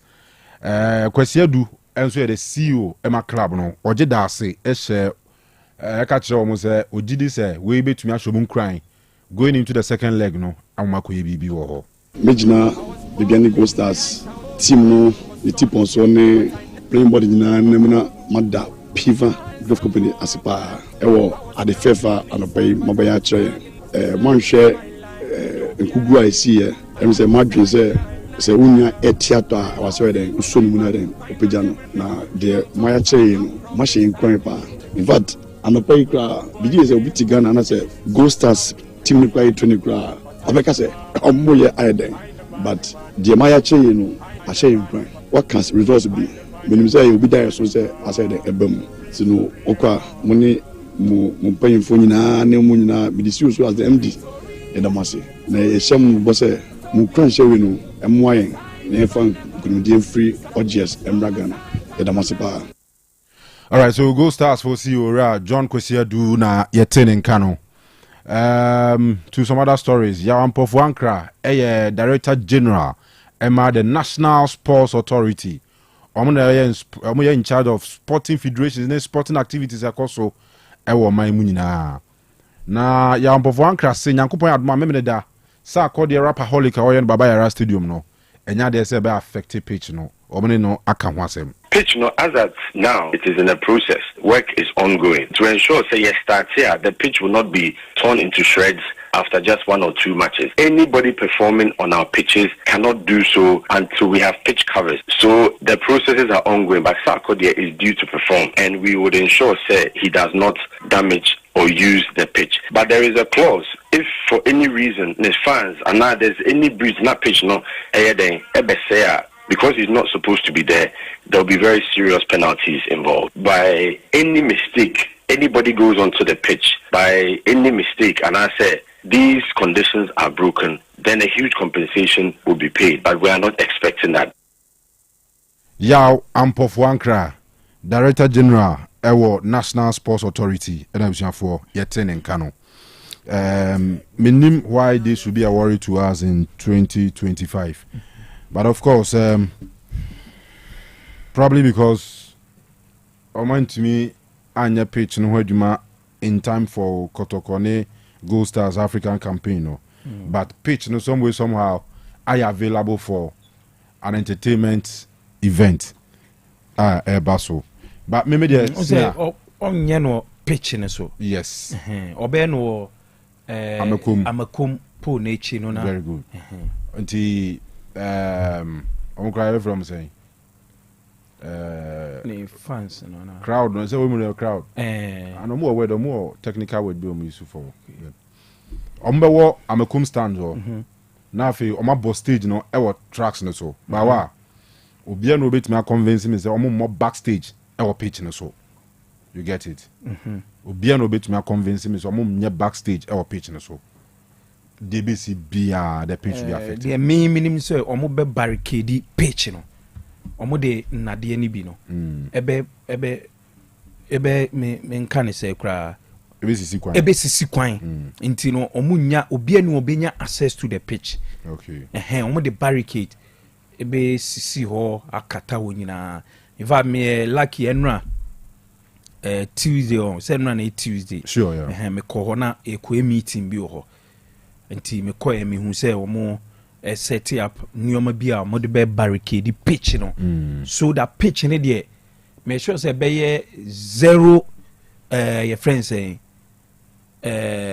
going near the pitch unya kwan ko pitch ne so because any last time beka pitch ne de Kanu aye green aye ready baby kakra bi amakom side ho a wanted anasa me fan say wis eba so omututu ye dua na baby kakra bi na aka nti we say pay the calculation omo ye no say kotoko bebo league ni ebe start league na anaso mbesa abo league game I just say next week because weekend you omo kobo Africa into omo mu league ni bi ti I think next week 4 no eye kotoko ne Heart of Lions nti anu be first game e wo Baba Yara Stadium confirmed. Oh yeah, e be kotoko first game e wo ho because confirmed. Oh say and what do you say NSA no confirm ye.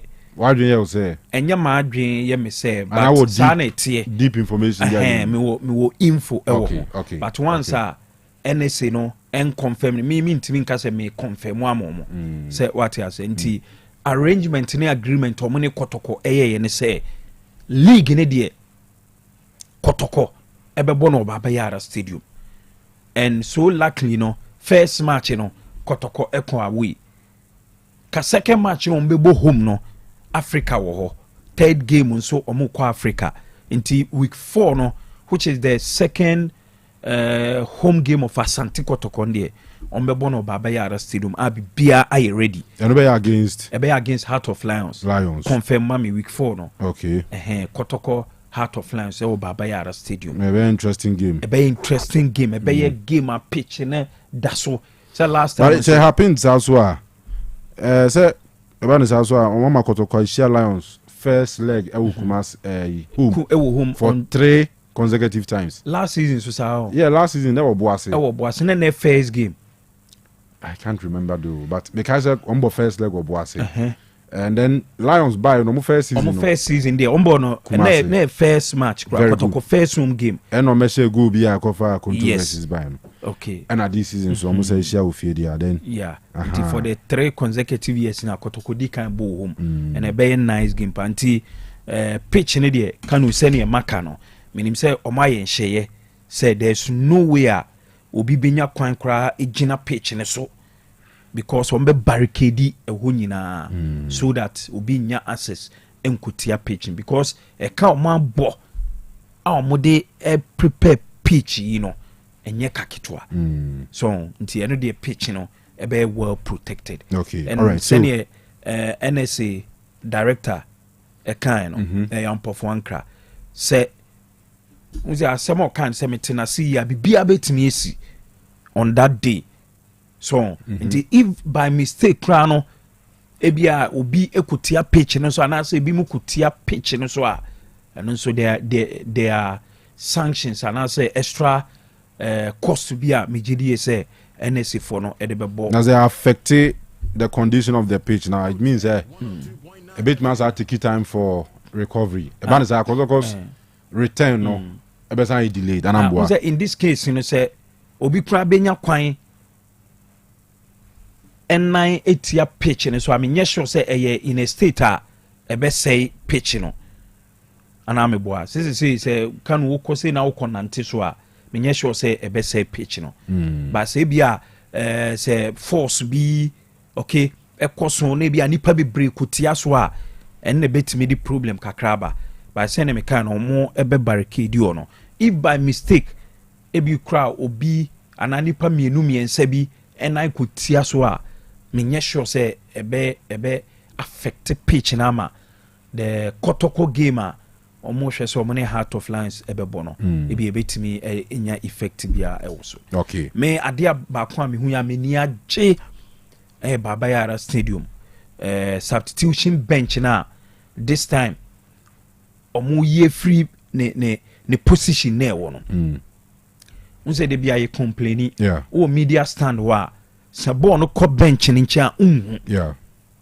and this time kra no ɛka ɛyi friend say FIFA ɔmo requirement ho say at least sɛ wo stadium ho nko ade a Kanu sɛ ball no ɛwɔ park ne so a ɛwɔ sɛ wuhu menim sɛ wotima se a bebi a woti bia wo stadium nim bia no bebi a ball no bɛko bia ɛwɔ sɛ wuhu but I was saying in the case of Baba Yara Stadium no bebi a the bench ne ɛwɔ no 2 benches na and I say 2 substitution bench ne ɛwɔ no sɛ ball no ɛkɔ ɛhɔ a bench through line ne side one a wuhu nti this time ni age so ɔman no movable nti match days no ɔmo bepia eyi no aba anim kakra so then ada match ni hɔ no na ɔmo move e free tracks no so e dey aba nkyɛn I think ɛno ɛbɛboa pan yi all right and then yɛmfa we so ento aso Didi Dramani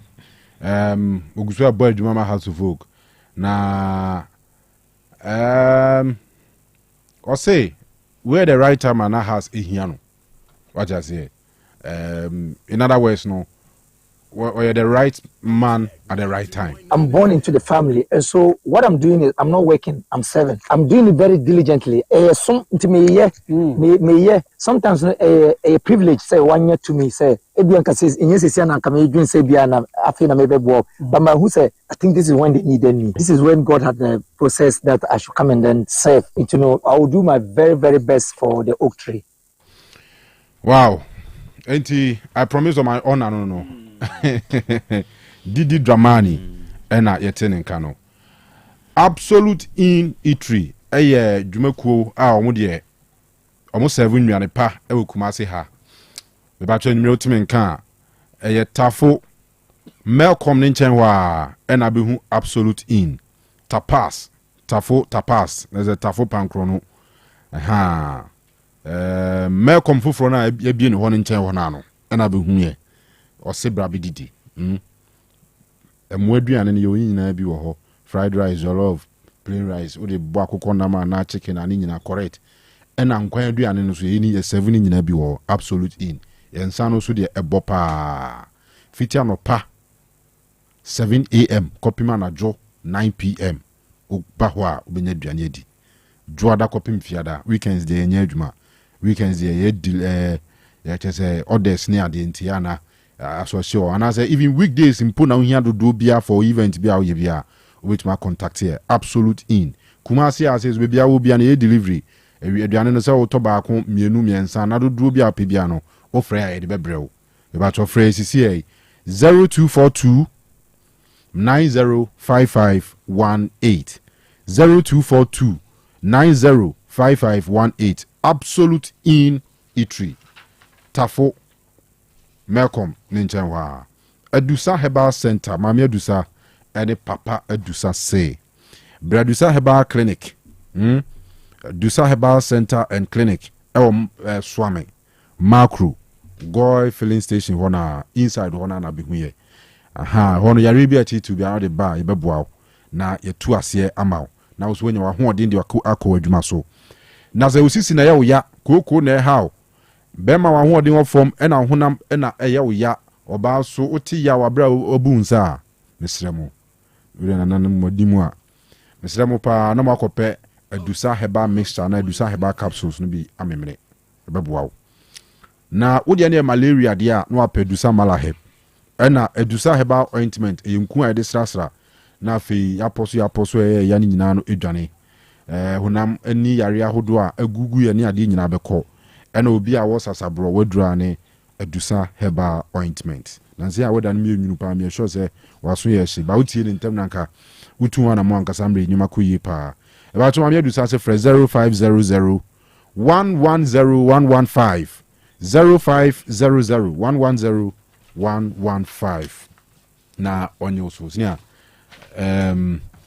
multi-pack Ghana Limited, multi-pack Ghana Limited. Omo de Pella mineral water aba Pella mineral water in sukrojin yes 7 and 500 ml and 750 ml. Pella nsuno for ekoyi pa ekoyi. We event bi anwa bi na we hia. Efie aha ombese munum nsukrojin na nse agalamse asese nsuyi. But one tun supa no mo anhwa kofa yare bia beton so. Yare a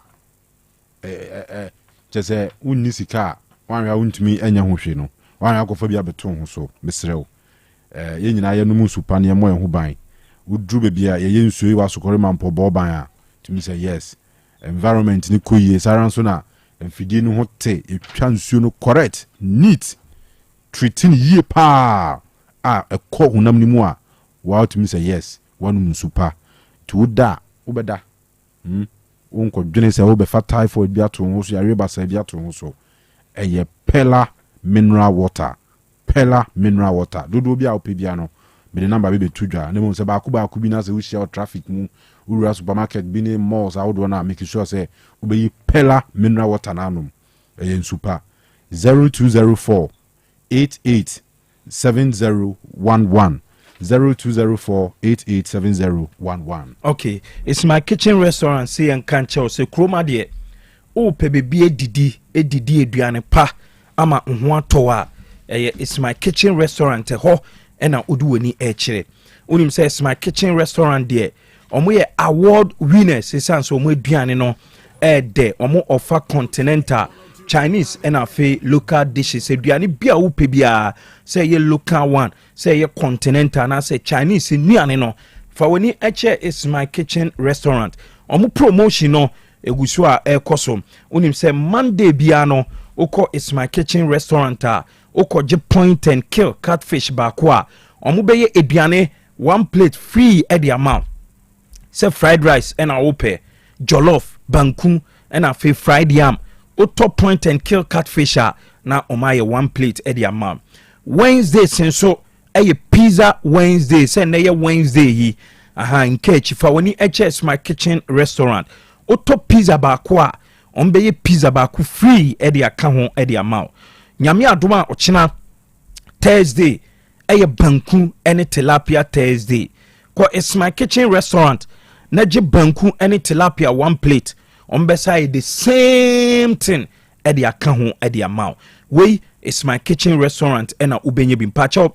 A band best natural fruit juice in different flavors ubenye be say pineapple, ginger, mango, mixed fruit, tangerine, and I say orange. It's my kitchen restaurant. And which a band best international and local cocktails. It be a uye program. Ope cocktails and which upe cakes.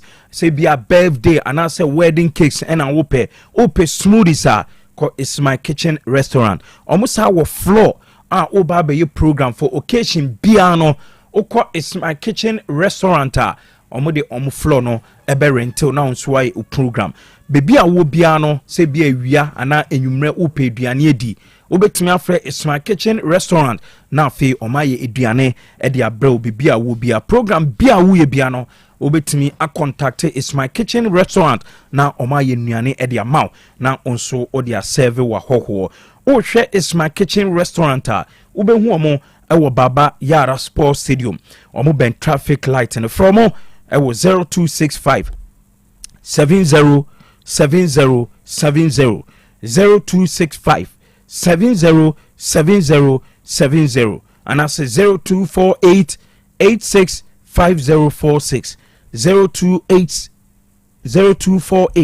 865046 GKB Construction and Logistics esi ankancho se nei ope assassin ato and I say ebia empono upe efie en ato se efie no upe complete and I say the yensi wie ya for when eche GKB properties ubenye biato omon sase no nebo edafom bebia ensase ne ewon so eye kama onkoto asase a ebe nsuo na wakwa akosi ufie nsuo to a na akwa akofa ehaw ede abrel nti eba no uncompleted houses and I say fully furnished houses nyina no GKB properties ene wose wudu ani eche onso bia wo fie onyensin wieye anase wosie wie ubetumi e de akwa GKB properties na omaton e de amount eba ni GKB construction ne nso a ko hu omo e bia usi ufie anase odan edru se ye be flow so e de amount de friend concrete floor slab no uko hu omo a ombe ne kama e de amount unto nua unto bibie no anso mo ankasa ewo technology a ombeba be hihye na afi eba no o concrete floor slab na omaye flow no kama e de amount wosi ufie na ewie akase obeboso a onni haw GKB roofing ukohu omo a omo tonton eye nchense dan long span self lock IBR ombe free estimate e de amount wood fabrication so niana yede bobosoro na ansa na yede chense dan e de atoso no kohu GKB roofing ombe ne kama isan say omo ye expert o show ma obehu omo e wo santase april from 0246 248275 0246 248275 and I say 0201 366600 0201 366600 the fearsome tray a combination of Hepa plus Pavi and Afi plasmos yare bia e ha bia no oje the fearsome tray a eno ena ebekon yare e de amount yenua no ma bosome so na se mu konfichira mote yaw obi wo ho a ne de no obun se eba obekam sa na eye ne ya obun so a ne de ne emaye ase eba ase emma me pa che koje the fearsome tray ebeboa ama o menstrual pains and menstrual disorder no nyina no akon e de amount say hypertension ena how diabetes ena how unimo bia stroke akana shedem anase mpo wo show body na utimi se nioma bi enam body ni ma wo feel se one pay edura no ma one hwa stroke ebe kan di ato koje the fearsome tray malaria ena how wo de typhoid fever sanso ena obi wo ho a chese okoda ade chia ne honam nyina eye ne ya body pains de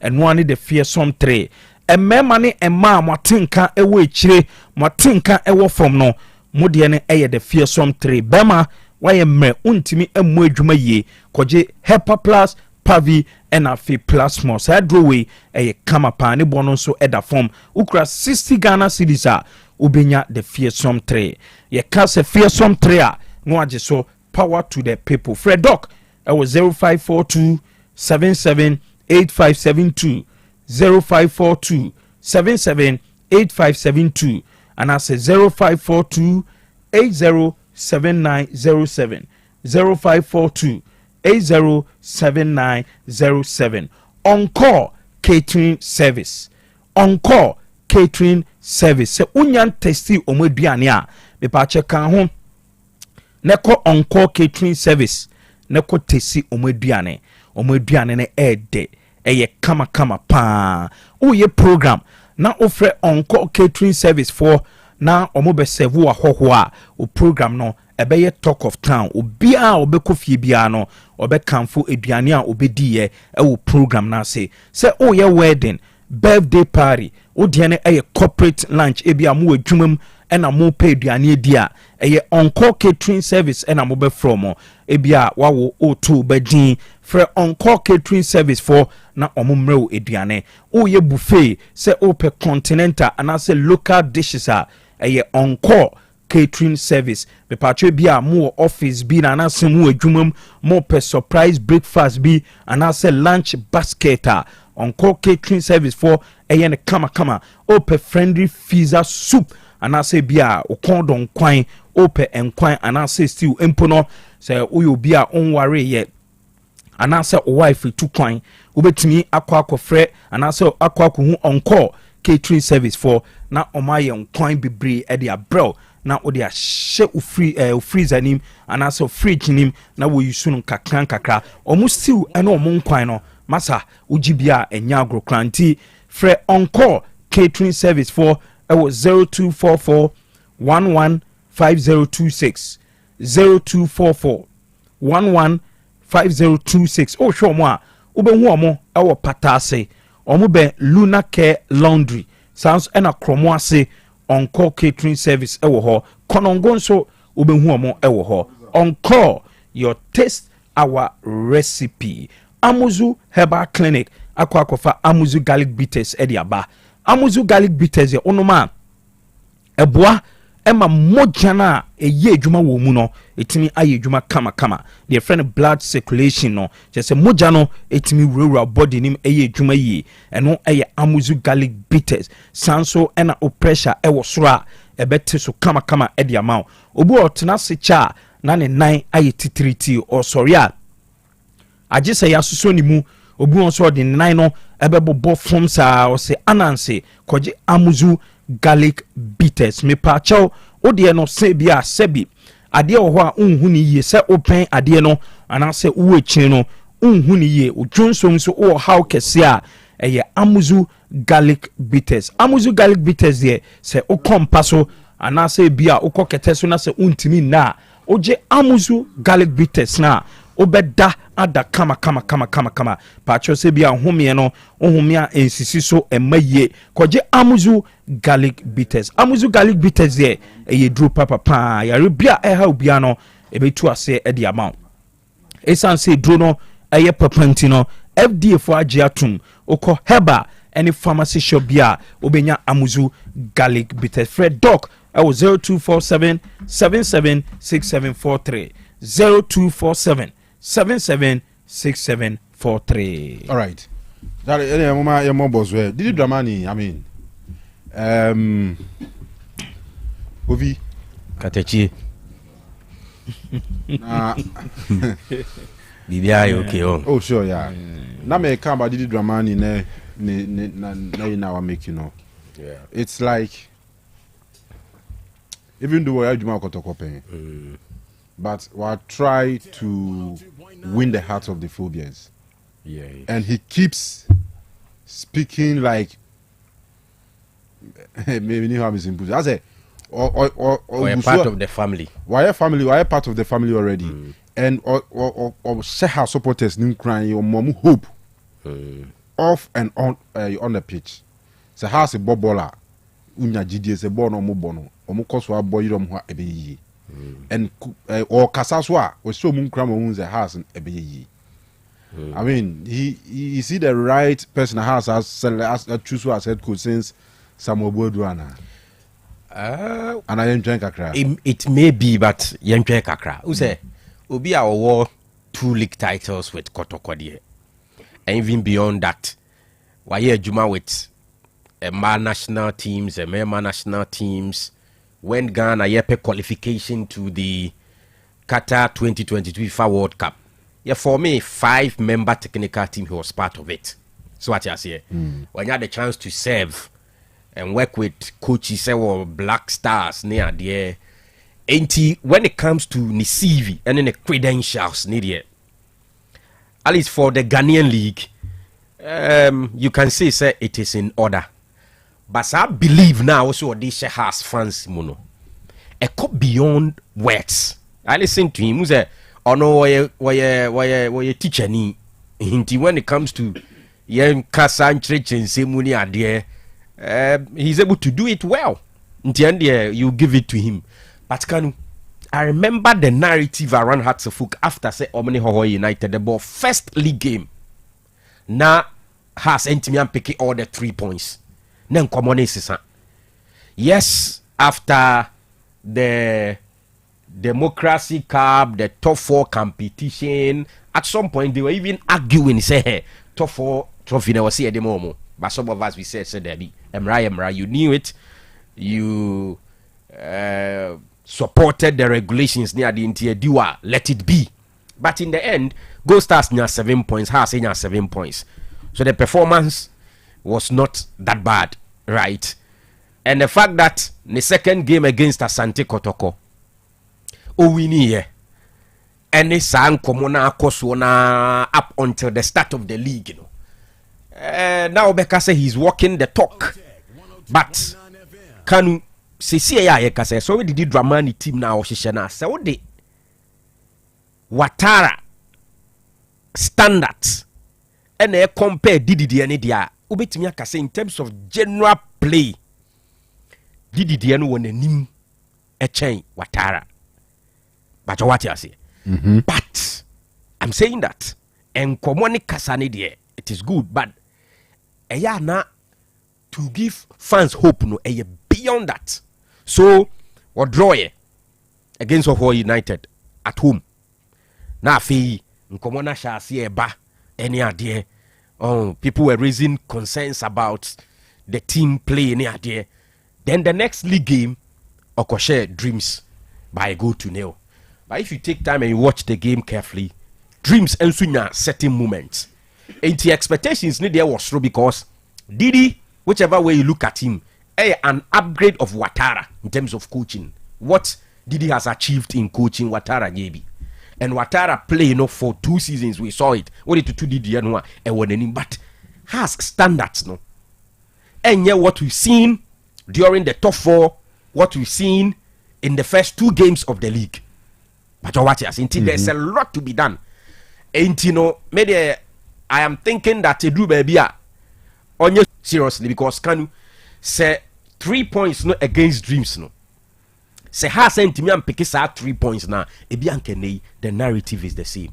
It is always good to have a coach that psychologically or try to position the followers in a manner in which umbenya GDA but in football confidence be anywhere bit media team since team na start season no more win so far we picking 4 points out of 6 has 4 benya 6 out of 6 but 4 out of 6 not that bad but it can always get better I'm looking at the first 10 games any results has been any play no how it will go any position on the league table anyhow in terms of general team play no or my progress so what you see Kasane de but I think he can do more and on Wakrano we admit it several times say there's a lot to be done say time no fair Jumano any period no when you had the chance to sign too many players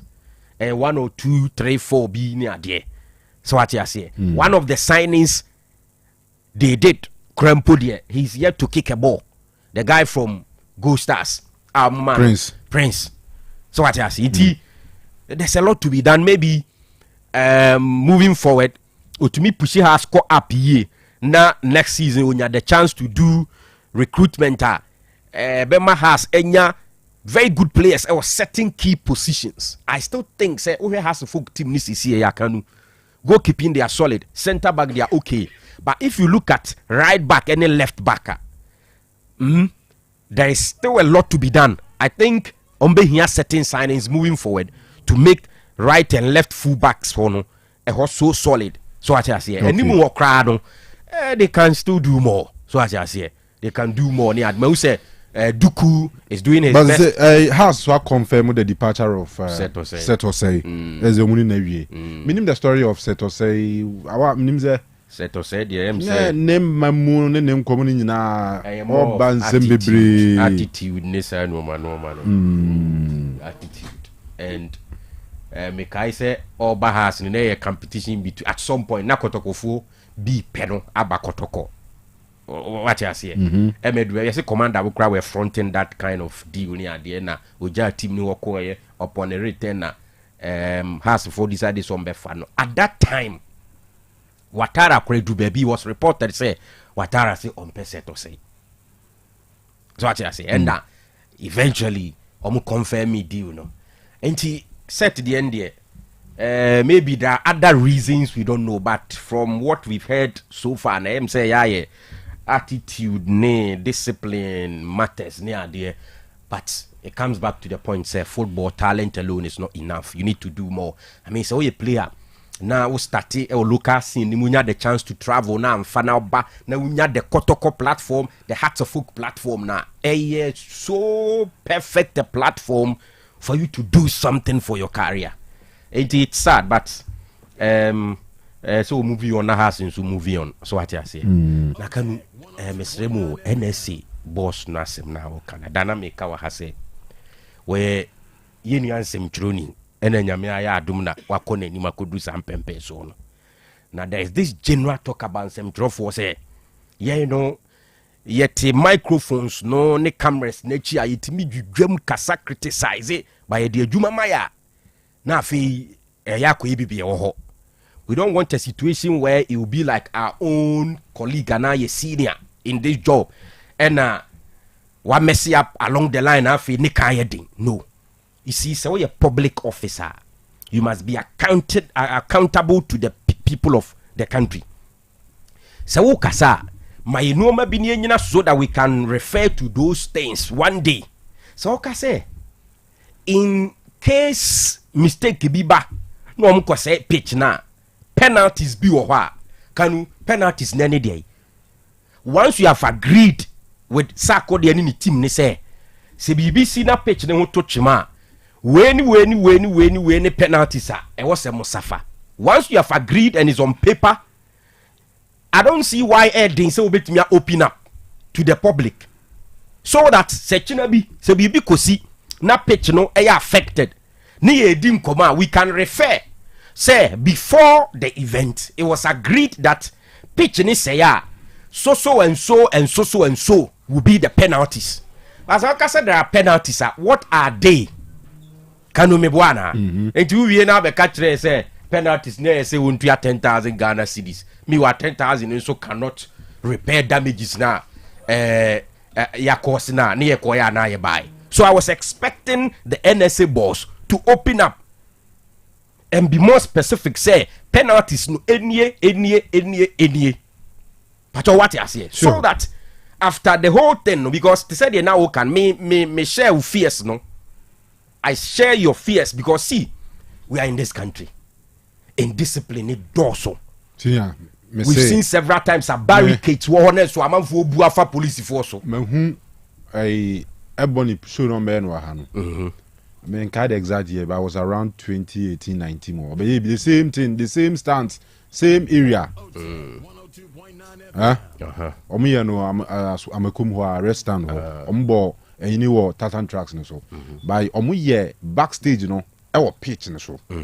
And people were walking around the pitch, no, yes. That place was busy. And to me, I was to convince me, say, pitch way, because of the. It's difficult. And no, say, me na me ka say minister no cry, sorry, NSC boss no cry be ka say there, ye nya pitch covers. Ye be cover pitch no, as will be koso cry na. You feel impact. No? This cover was 500,000 euros. I say.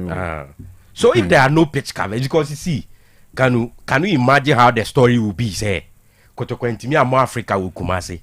You see, Kresi Kotoko na nkasa na eboka a fix pitch nini adie. Na fi in between the period, ye entertainment show. Asa affect the pitch no. So Kotoko cannot play their home matches again in Kumasi. Can you imagine how the story will be? And please, let's be careful. I mean, sack, the program he's doing, we love it. It's a very, nice concept and all of that. But yenye in a way, so bonny, Emma pitch. And we are saying this because Omama assurance several times in the end, it doesn't work. Anyway. And sana nubinasha no manabo. And some pain no. Amuzu bitters. What's it? Amuzu bitters. Amuzu bitters. And sana nubinasha no manabo. And some pain no. Amuzu bitters. What's it? Amuzu bitters. Amuzu bitters. All right, the ones that we did here, sorry. Never is there was a my Usubekasa. Na Carabao Cup no omejina why the 4th round draw. Omebono October 27. Okay. Arsenal ebe host to Brighton and Hove Albion.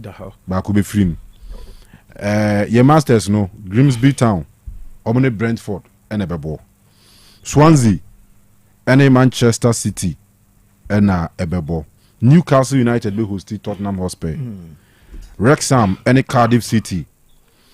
Liverpool and Crystal Palace. Wolverhampton Wanderers any Chelsea say we dey mu da mu ofo and a we come any Fulham and so be boy ni to ana Man U ne hwan ne be United say from you I'm from hey me refi kra o washada idea be ne vanya Champions League je any league oh me refi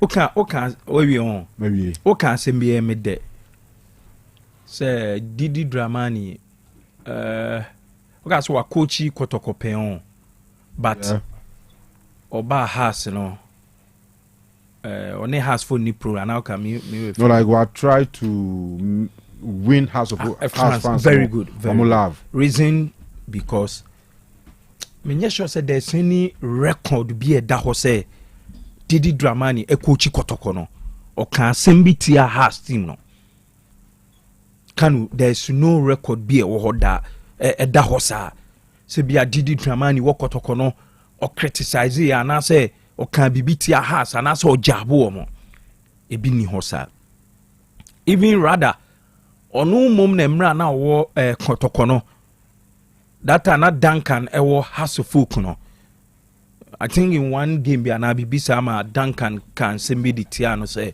o ye talkative na bibisa nti e chew say o ye n'adwuma e wo Kotoko professionally unlike say bia obi wo ho a onim so coach Kotoko enti opportunity ni ba o men kasantwitwi has anaso obi o coach Hasselhoff opportunity ni beda ho a men kasantwitwi Kotoko o dey say onim say obi say coach Kofi Yesu Samuel Bodu unza tena be ye den say obenya Kotoko akochi because of ebi owo has no nsem bi okan editia Kotoko fine bi fi say normal bi fi hu ni say just say bi a game ni ebe ye de ti no kasa ba ebi so afa ni personal na okasa tia Kotoko amba oh say ebi a me ya na me neutral na me kan me hu ni say me hu ni ana say me fa ni say nye kasa twitwi so ba say bia o ka say ushia Kotoko a o de Arura scratch I mean disrespectful from the point of Kotoko no and American nti say Kotoko fan hu ni say waka say twitwi o mo a unse kufie no untimi mbe grudge no ba bia me na me ensem choni no metimi afa ni say eye normal so obi timi kura ka say Kotoko de me hia no wo edwa ekran like say won sa kasa no supporters kasa so they are normal through no and make supporters kasa gota nyina but at any point in time when you are coaching a team we a team ni supporter period now coaching team we a team ni supporter but what transits no because but we there is no really something serious if I say any nanka Kofi Yesu and you coach obitimi a coach Kotoko aboa ma Kotoko akonanima na because of Saturday no comment we yes em for team ni man supporters omom fene say management me manage Kotoko I will not do that the old manager no you try say ode ne be buy hey say supporters original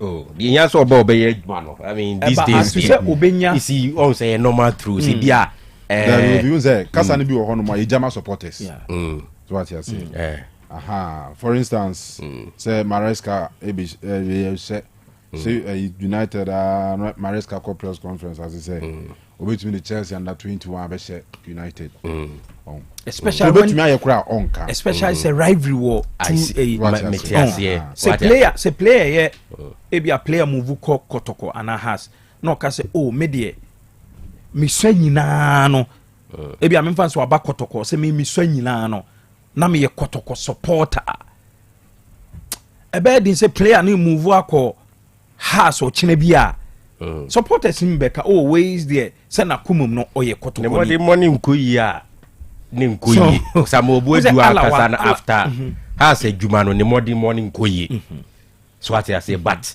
em fan is after has o movie called different team and o performing what the team be akọ Africa ko J Confederation Cup and now G League or G League these things you will overlook them and you serious and I make say from Kofi me no be ya adwin say ebia from all point of view no men so me dey nyina about the same page say enye sio but Kotoko supporter there there's no way as a comment we know obefa ni say easy and say teams kotoko team no kofa coach na say supporters be me fan say 10 supporters sorry tia here and nso timi enya nso so e wo so so enti didi no Kanu minim say example we kofi mumu am say be fit a say ebrenu ni ho pe oba bi o minim say bi ato a pen a o pe oba bi na unya no okay na say the wo target one we nya no ono so am fole amount but na different oba ye den apene so ama won say ho no one ne neti o ana say one ne den etwi so but still na wadwen be wo ba kon say ka we mum na minya ya na be so likely the one ne one one na ejan na de wo meaning na say wa pe na ache na wunya no na bi o kyen bi kofi wo fi anu aba o se de ma pene so ama wa obe feel say that is didi feeling pen and common no meaning can you say analogy na fa because say oba house no ohun say wa ba fie ohun say wonya ne dofo a odo no pa utie right from or join a house of folk anytime bi obenya plan aye interview bi ano o ma hu say house team no so kan kra so so nyina no ya house supporter na meboa wa ba fie and just say odo no like a house mumo and e ba san so akofi nipa no nso ku ne ho pa aye adwuma no obe dedicating the life in the bia e de ama adwuma no nti enyem won say esaba back to the okan say didi for now no metimi aka say ha supporters no o ma fall in love with him and I did so fall in love with the club because your board draw against you dey say dey normal o board draw last season has lose here against newly promoted team at home and this season o board draw last season by now has what no money point to be after 2 games so but this time after 2 games or more 4 points it tells you say coach Didi improve team no in terms of more even position and then points after 2 games. All right. Nti en twani en hwe. Has far Didi na semba kwa me kan say there's no room for any mistake and I say try and error. Meaning say okay pa because of the expectation has for no expect from Didi Dramani. Ti yen hwe say ne love for the team no ebetimi ama we win trophies e de amomo aka no. All right. Can we wait 5 seconds? Manya birthdays bi ana. We are nam do it. Yes, yen senior colleague Mr. Bismarck Yao Nkrumah Yeboah of the USA. Neba any lady or daso ahun fe ye friend no Mami Efia from Poma Yeboah na na woda. Enti birthday greetings every ni papa ho aba neba no ho. Nti wishing a happy birthday Sre Nyankopon Shira manu nti big girl nyame shira bebre na onko so anumo so kofi say more and more fantastic and more of everything yen senior colleague ya meka say okay no meka say wanna start tree sports first we come say so based in Atlanta USA nti ne ba ha ze munyina US for so on say ti yang we say Mami Efia from Poma Yeboah, very special happy birthday. Imuye. Pa. And also we had the birthday of Gideon Adum, aka Yao Freaky, our Dambai Immigration Service. Oh brother, sacrifice Kofi Amuako of Asante Fijase, and also we show happy birthday, officer. Officer Yankupo Nishao. Dambai. Dambai. Dambai. So Dambai hona you know dano. Say should down Damba for Pantu. Yeah, the other place in Makango Muni. See how wapa. Oh no, you know so no there. Damba. Yeah. Yeji. And na the town ube see. Was a Yeji to Makango no. You know so Pantu no take here around 45 to 50 minutes. Oh, okay. But from the other side to Damba no, just about 15 minutes. But Zambandi we could see different place but they say monsieur na what I say there are means of transport you drop on school kra na opportunity to school na omo tete ade ne de omo go speed pa without life jackets life jacket bi o gu pantun so bi anse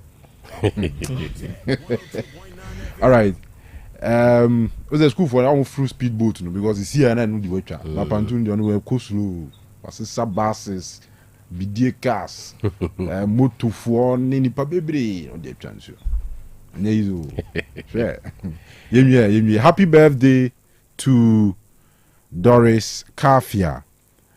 Doris heading out from ne brother Karim Benzema. Was here we say Doris a happy birthday. Sister Doris, Yamin Shoppy. Kofi Yemi na. Yes, ma. Okay, Mami ko USA. And the birthday of former Asante Kotoko defender Hazakes Dubiase, Ghana defender, and now the chief executive officer of Trinyame Orphanage and Widows Foundation, Samuel Abiku Innocent. Yes, and Abiku Innocent birthday. Nti baby obi a USA bi a wishing all the best. Name Kanu na ombana kuma suedi nyina emremu pepepe. Happy birthday, bro.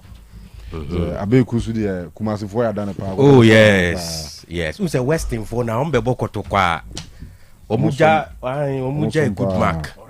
Oriba nomne bakui at some point I say no Kotoko backroom staff no na say no yare crime you fini. Say Angelo the Don super boy. Yes, Angelo. And if I pay ya me fini di. On tiapo or also free takra dia. No Kotoko team no at some point. I don't know whether he was a goalkeeper trainer or something. Joker.